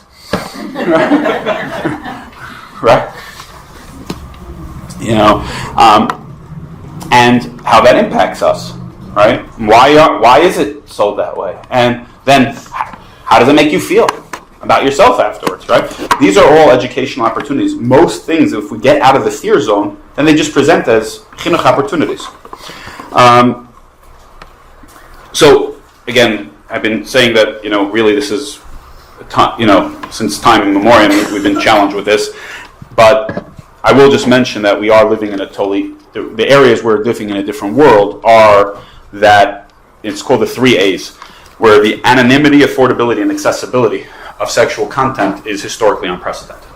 So in the Altaheim, in the Shtetl, in Lubavitch, if you wanted to see something inappropriate, you have to put on who knows what kind of parkas and strandlachen and go out to the far-flung corners and find something. Today, a child with a device this size in his bathroom can see more than Achashverosh saw in his whole life.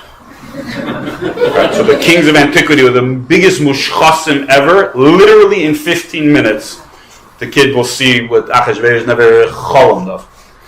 And that's a very, very, very big difference. In our day, okay, even the worst thing you heard was like a magazine. Okay, so I'm not kashering that, but like compared to what the Google search will return, an unfiltered Google search today, that's literally is Ein Adoima. And it's not only that; it's a hyper stimulus. So it that kicks your system into gear in a whole different way, and so that is a challenge. That doesn't mean that every kid now is so gotta call Zimmerman. He's got this like porn extractor. Like no. Kids will see, unfortunately, many kids today are going to get exposure. We don't want them to feel pathological about that. If they're otherwise healthy and they're not compulsively seeking it, again, they're naturally going to go look again. If they're not compulsively seeking it and it's not something that's really messing up their lives, they probably don't need clinical help. They need good parent and mashpiyim and mentor support. And if you're unsure, again, the book we go through what are some signs to know what's sort of normal, yellow flag, red flag. Okay, so I'm going to try to wrap this up, and then we'll open the floor. I just want people to know, and Chazai Hashem, again, it's in the many, many, many thousands of items of feedback. There's 2 basic reactions to when people actually go ahead and do this. The overwhelming majority come and say, well, that went a lot smoother than I ever imagined. It was uncomfortable, and then like 90 seconds later, it was okay. The other one is, the strangest thing happened.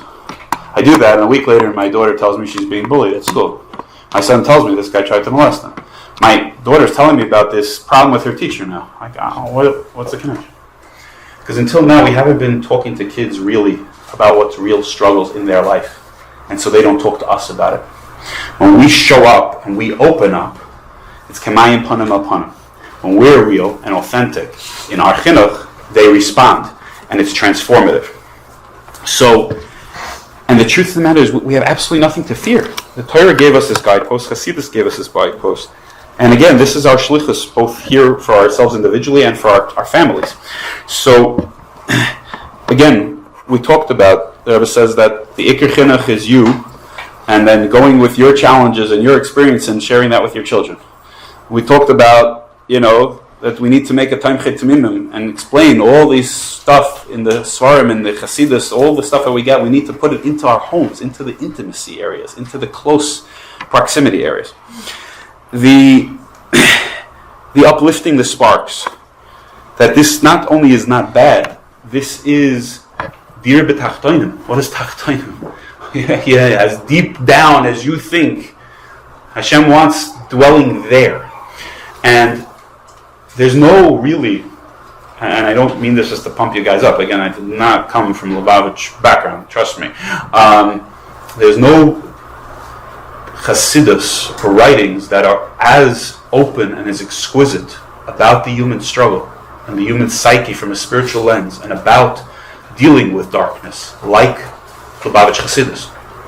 And just as an example, there's a complex Gemara in Menachos, where famously a fellow who was not satisfied with the Zionus that were in his, not only not in his town, not only not in his area, he heard about a world-famous Zayna across the sea. And she heard that she charged 400 gold coins, like the most expensive, most unique. And he sent it prepaid. He sent it and he scheduled a time and a date to visit her. And there's a whole thing, and she had 7 mattresses, and there's also obviously a lot of Kabbalistic in Yonim here. And she was up there, I won't go through the details here, co-ed audience, but she was geared up on 7 mattresses on high, and he came and he was climbing and he met her up there and he was about to do this, and something happened, and one thing he was very makbid on, the one thing with the Mitzrayim is his tzitzis. Tzitzis hit him, and he went back down off the 7 mattresses and he started to come to himself. She thought this is the first time somebody ever did that. She said, "You must tell me what imperfection you found in me." He said, No, you were the most stunning one I've ever had, and I've been through them all. That's not the issue. She said, "What on earth is going on here?" And he goes to explain that what the mitzvah of tzitzis is, and to make you aware, it's to remind you that there's Hashem, and he got stuck on her floor.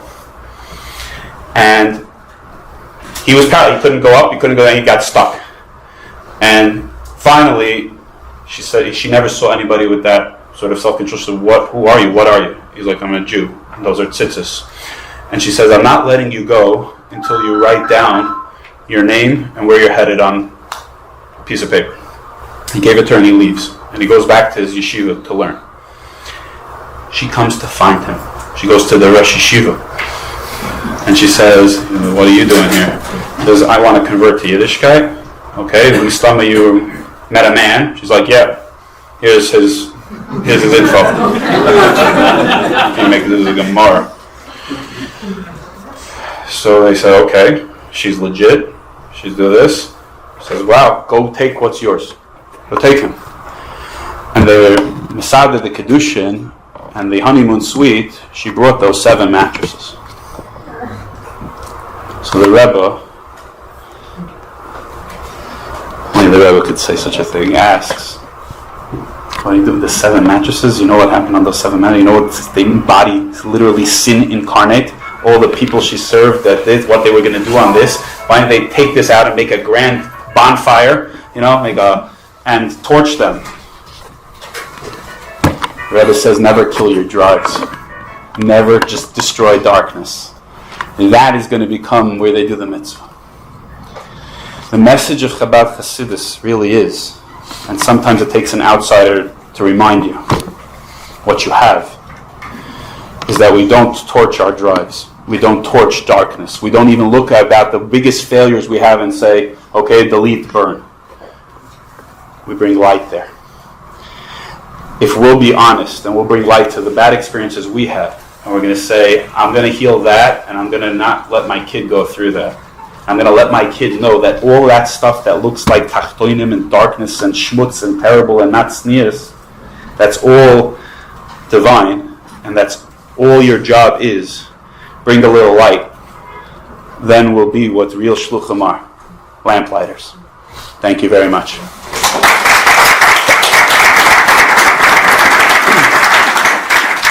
Thank you, Dr. Zimmerman, and everybody for showing up. Obviously, we will have questions and answers following what I say now. B'ez Hashem, next talk, we will have a bigger venue and working microphone. We will be having another talk, B'ez Hashem, in about a month and a half. Please look out for that. It's probably going to be, someone asked if it's the same speaker, 3 more sessions. No, we were able to fit it all in tonight. We have 3 more sessions on 3 different topics. Thank you, everybody, for turning out. Dr. Zimmerman told me he's here till 7 a.m. Have at him. So there's two things. I'm happy to both take questions from the floor. I'm very comfortable with that. If you want, you have pieces of paper. You could use the back of the one you wrote on and set them up. If you have something sensitive, you know, that way you could pass them up and do that. But have at it. Yes? As boys get older, is it important that their fathers have continue the conversation with them, or is it perfectly fine for some other? Why are you asking that? So this is funny, and my colleague Dr. Fagan wrote this actually in his approbation. One of the ironies is that the men are very, very tough, very macho, and then they buy the book and it's on their night table, or many of them have gotten Hanukkah gifts from their wives with the book on their night table, and then I get these poor chaps being schlepped by some woman. He has it for 6 months at his night table. He's not having the conversation. Talk to him. It's very easy to talk the talk. It's very hard to walk the walk. The mothers have a feeling for this. They've been through this. They've had some of these dialogues. So I don't like letting people off the hook. I like people being responsible. Make your husband do it if at all possible, because not only is it the more appropriate thing, but what does it convey if they can't? It's weiter the shame. It's weiter the guilt. It's weiter this is awkward. So that thing, even if, okay, we're awkward together, is priceless. That, yeah, I know, been there. Okay, we don't have to spell out any details, but yeah, our nisyonis. Yeah, this is what it is. Ideally, if bottom line, you gotta marry the deadbeat. So then you tell him, I'm gonna schlep you to Dr. Zimmerman's office. No, if needed, you could do it. In Chalila, there are many, single parent family homes for many reasons. There are reasons, sometimes moms have to do it. As things get very detailed, it's usually better, that's where a good mashpia or somebody, might be appropriate. You want to convey certain things, but to get into exact specifics, might make for interesting therapy later. My mom was like... But if your son approaches you with these questions... what they approach you and you created that environment is beautiful, is amazing. But I'm just saying, when they're not, and you're like sort of being roided them with the specifics could get, but you don't let the husbands off so easy. You're gonna have homework after this, okay? This is no joke, this shlichus. Yeah. One thing I was thinking about also is that when you're learning even just kitas, like the parshas, right? And then you have Rashi. It's like at what age you're saying already, even at 9? They say Ben Chamish. Is that what they were learning and like the theories that way? Like, how do we? You read the Tzemach Tzedek. You tell me. He writes it pretty mafurish. If I cared, he brings a raya from a Gemara that there was one brilliant Tana. It was as a young kid. That's his raya that he knew all of Tanakh. And he basically brings down from the Shulchan Aruch that you're mechuyev to teach them all of Torah. How explicit, how open do you teach it? You have to be. It's important. One of the things that Tzemach Tzedek said was one of the things. So they skip. We're in this kufa right now. They skip Ruvain moving the beds, but then they teach Yaakov Avinu giving the brachas to the kids, and the kids trying to figure out what on earth happened to Ruvain. So you literally broke the Torah down for him. He lost. There's nothing. I have recently, and this literally. this is really Eichiyal B'Libeinu. I'm seeing it live. I did one recently. It was right after Tisha B'Av. So I was in a different community, and the kids told me that they were learning the 5 inuyim, the 5 things you're not allowed to do on Tisha B'Av. So eating and drinking is really one thing, but they decided to make it 2, so that they could delete the other one.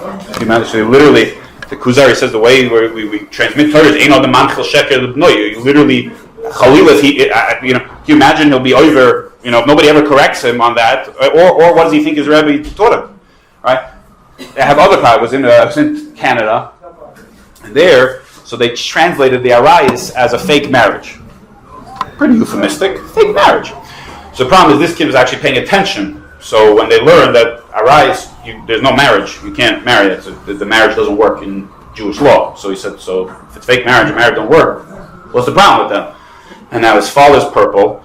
He doesn't know what to say, right? There's a big problem here. So we're trying to be firmer than the Torah. We're distorting the Torah. It's not healthy. You have to go into the detail of every. Chumash Rashi very explicit. Already the Bereshis, we talk about, the Nachash was jealous of Adam. That's what people think. Wow, you did something new here. Look, read the Torah, right? So, but if you do that at a young age, in a very calm way, again, it's just information. And as they get older, you elaborate like you do with the rest of Chinuch. So, I think that's actually the best way, if possible. Many people need to have a sit-down formal conversation because they're not getting around to doing it in that kind of way. But either way is fine.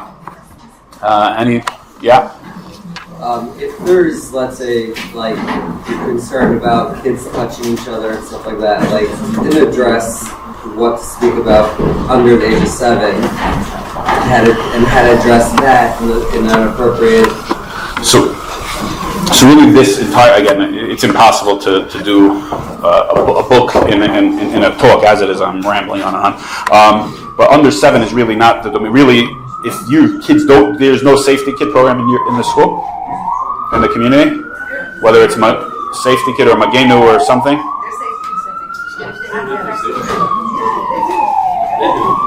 Here's a suggestion: date night, and let them know what's happening. So the safety, those programs all have talking points for kids under 7, particularly.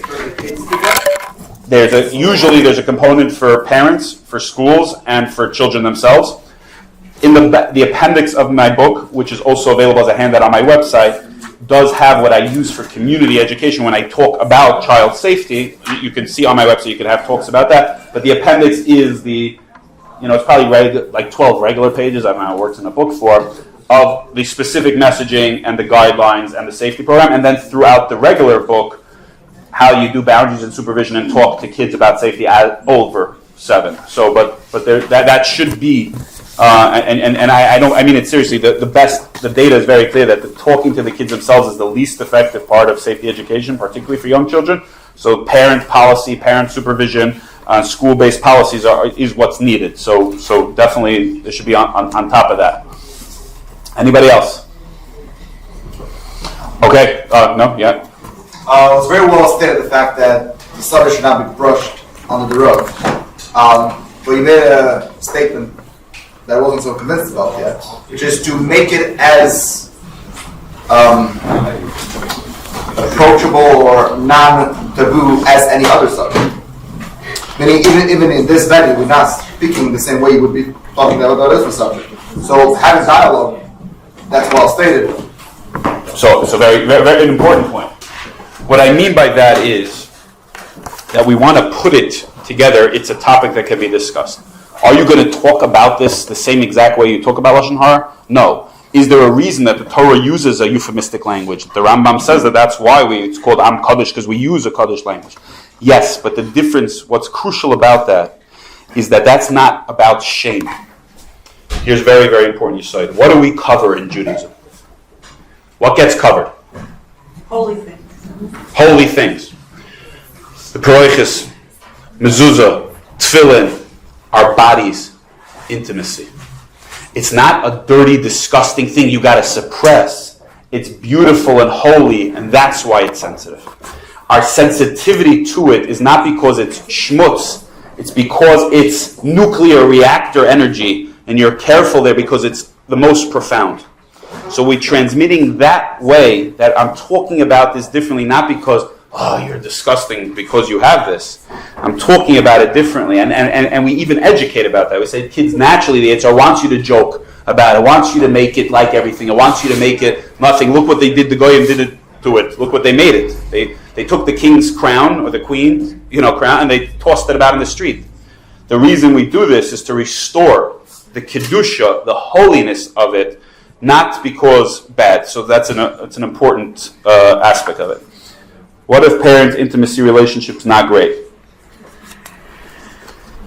Listen, we can't escape ourselves on any level. Whether that's our intimacy, our self-esteem, our shame, our toxicity, our body image, you name it, we're all human. So, on one hand, we could say everybody in therapy for the next 10 years and then have the conversations. First of all, not going to help either. Many of you have been in therapy. Right? There's no magic cures to the human condition. More importantly, Hashem gave these children to you in your current state. It's the same messaging.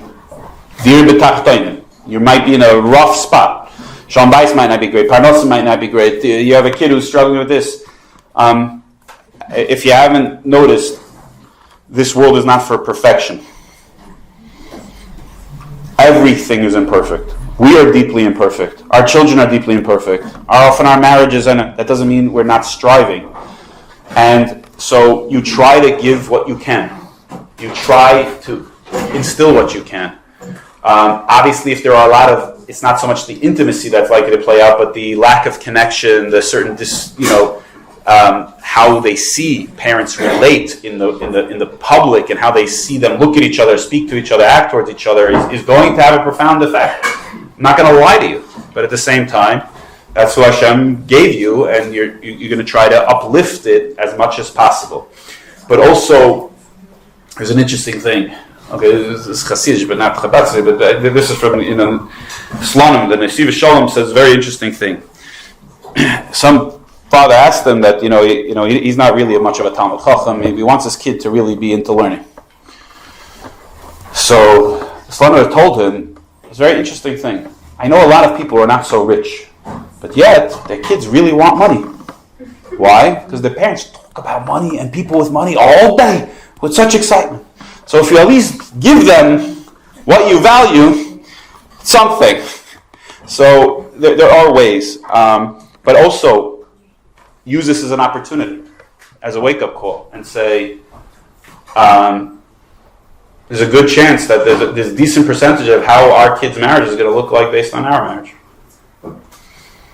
And so, it's a lot of times it's v'heishiv le'vavos albanim through the chinuch. Sometimes we really step up our game. And sometimes that's an opportunity where, I even write that in the book, the biggest gift you can give your child is a healthier you. So, and that's certainly true of your marriage as well. So, a lot of times, that is what it is. And if there's anything the Rebbe repeated over, it's not, you could talk, but it's going to be in the boots on the ground that's going to really convey things. So, that's important. Relationship between mother and son. When to know if too close, how to make some healthy relationship. So, again, it's so hard to do this in these short text bursts. Like, it's very hard for something to be too close in terms of closeness, because you would die for your kids. Pretty darn close. They came out of you. Can't get closer than that. So, what often that means is that there are some people who don't have a good sense of boundaries of what's not a child, that a mother and father have a special, unique relationship, and there's a child relationship that's supposed to be separate, and that some spouses in particular that don't have a great relationship with their spouse, it's what we call triangulate. So, my handsome, adolescent son, he and I have much deeper and more profound and more fun talks than me and my husband.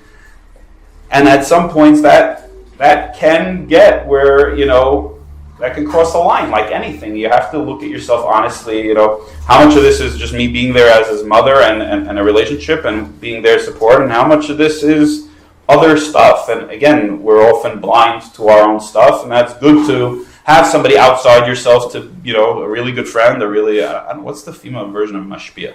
Mashpia. I don't know, I'm asking you. Okay, so, good friends, mentors, college teachers, those are the kind of things you could run by, and if you're unsure ever, this is so crucial. The same way with like a pediatrician. If your child has symptoms for a couple days, you know what to do. If things persist, you call, you check. I feel field a lot of calls, and I'm not like, okay, just call me, I'm going to do this. Like, it costs a fortune of money to speak to me for more than like 3 minutes. But most of the time, I'm helping people decide that this is normal, this is not normal. Like do this. Doesn't require what I call from a checkup from the neck up. Sometimes you do call a professional if you're unsure. You don't have to sit with this in your head for a year. Like if that thing's persisting or it's really unsure, check in with somebody.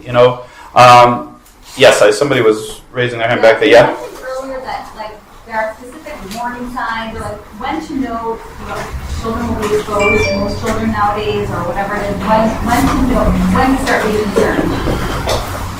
So again, there's like a specific chapter on that. Again, the danger of giving a quick regalachas, you miss some things, but some fundamentals are. We always look at one acronym I always use is IDF. So it's intensity, duration, and frequency. So a kid who can't be touched all of a sudden, right? This is very intense. That's a red flag. Right? Sometimes an intensity of something is so out of whack that itself says there's an issue here. Sometimes something's not particularly intense, but this kid's really all of a sudden changing their dress. She's all of a sudden only wants to wear hoodies and sweatshirts, and it doesn't just to be that the girls got their new hoodies, and she's sticking with that, and it's getting warmer. It's the duration. Sometimes the frequency. How often are they all of a sudden, falling into their room for 3 hours? They're showering for who knows how long. Like, you're looking at changes of baseline, and you're looking at, who's my kid? When you start to have a sense, my kid's changing, and you don't think it's just from a developmental change, something about, this kid is different, those are telltale signs. I always want parents to trust their instincts. To at least question based, if something keeps gnawing at you, inquire. The problem is that everything could be anything, meaning, a kid could be in trouble falling asleep because they read a scary book, or because they're thinking something horrible and they can't sleep. And it's very hard to tell from one thing alone. There are very few, especially with young children, who haven't had something really catastrophic happen that it just jumps out at you. I used to do some of the abuse education where we put up the behavioral symptoms of kids who were abused. And 99% of the calls I get for actually abused kids weren't that, Right. So it's much more in the subtleties, but you start to see all of a sudden a kid who's not playing with friends anymore only is going up in their room. You start to sense, do they have a device in there? Like, what's going on? They start, glossy-eyed. You hear things at 2 a.m. They're starting to, get very anxious or overwhelmed. We're looking at behavioral changes, you're looking at academic changes, you're looking across the board. If you see anything substantive shift, you don't have to know it's this, but that's enough, that warrants a checkup. So, and in the book, I more specifically break out sort of what's, clearly in the normal range, what's a yellow flag, and what's a red flag. It's too hard to get more specific here and now. Any final? Oh. Thank you.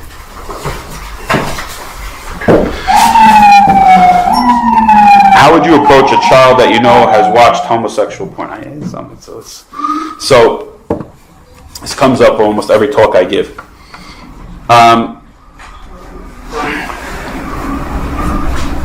So the first step is, as freaked out and nervous as you were about all the regular stuff, you're going to be doubly freaked out. So you're going to spend an extra hour or two in the bathroom getting the blood back in the parts of your body that it's supposed to be. Okay? The overwhelming majority of kids who watch some sort of homosexual porn are not now going to be homosexual for life. Kids are quite curious. They're trying to figure out themselves and other people. Most porn sites are a smorgasbord, and they make it very easy to select other things, and you end up down some pretty dark rabbit holes. Now again, we grew up at a different time. It's like, what on earth, right? Because you would need to go through a whole different avenue to do that. They're just clicked here and then clicked here.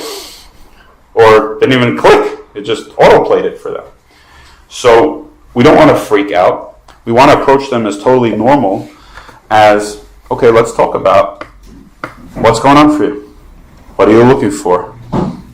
And the more open a dialogue, the more you've prepared for this, the easier that's going to be. If you're first starting from there, that's going to be a rough one, but better late than never. And you approach from a place of as calm as you could be and say, hey, what's going on?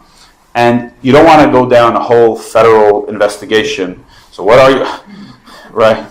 They start doing private investigations and very interesting assessments that parents develop for whether kids are homosexuals or not. Not usually a great idea, but the idea being most of the kids are going to be turning green and they're going to feel a lot of shame, and you want to give them a sense like, we're here, and the truth of the matter is no matter what, you want them to know we're here and we're going to sort this out, because God forbid they really do have struggles with that. They don't want to feel like, okay, then if that is, then my parents are abandoning ship. So in the book, I actually talk about some of the explicit messages you want to impart very briefly to kids, is that if you're having any struggle with your own drives to touch others, with members of the same gender, or you're uncomfortable in your body, you want to give, as you educate, you want to put in, not just if you have any trouble, come talk to me, because the kids never will come about it. You want to put in, it's like a few sentences that cover, so that they know, oh, you're talking about that, and at least there's a chance that they'll come. You want to be a safe space and open that up and see what that's like for them. And if it seems like relatively innocuous curiosity, you want to deal with it as that. Obviously, if they're singularly focused and attracted, that's a very, very complicated parsha and challenge for children and families, and you would need a lot of guidance, in terms of going further down that road. Last one, anybody? We're all good? So, a lot of us may have not started at 7 years old of talking to our kid. So let's say the child's 14 or 15. So when you don't know the child at once, right? And how much you like. So first of all, the vast majority of the kids at that point, they're like, Dad. They're like 6 years too late. Where do you go? Right, 6 years too late. So what you do is, I'm a big, big fan of honesty. Hey, I'm sorry. I should have done this a long time ago. I didn't. You probably had enough, a lot of experiences, but here, I'm going to tell you what the true facts are, and I'm going to open it up for you. I do, in my book, we do have a version where, right, normally we do marital intimacy in 9 to 11 because you're covering that base, and then when they're hitting, 11, 12, 13, you're teaching them about their bodies. If you never did it, you go bodies, hormones, puberty, sexual maturation into intimacy, because then it just flows easier. So there is like a little addendum that, if you're hitting them when they're teenagers already or when they went through puberty, you do it slightly differently. But you want to at least impart it. You want to show them that you could put it, and then you're adding much more of the secondary stuff of, okay, now it's not so much that you need this factual information, but what are our values about this? How are you going to handle struggle? How are you going to handle the false? And the sense, again, the most important thing is not the content, it's that connection. You're not alone anymore. Not even that you're going to come chummy. Very few kids are going to come back, Dad, let's have another conversation. Not happening. But the idea that, instead of feeling you're alone, isolated, nobody could talk about this, something's wrong with you, they have a sense like, oh, there's a secure base out there. My parents are there. It's okay. It's normal. It's speakable. It's safe. And that's the most important thing, is that we're there, we showed up for the kids, we give them a sense that they're normal and healthy, and that they're actually they're heroes in Torah and in Chassidus, because they're fighting a battle of Kedusha that 0.00001% of the world is fighting. This is what I call Hashem, Tzivus Hashem. This is the SEAL Team 6. This is the most elite unit in any army that Hashem has, is the people who are trying to live a life of tznius and kedusha. Thank you.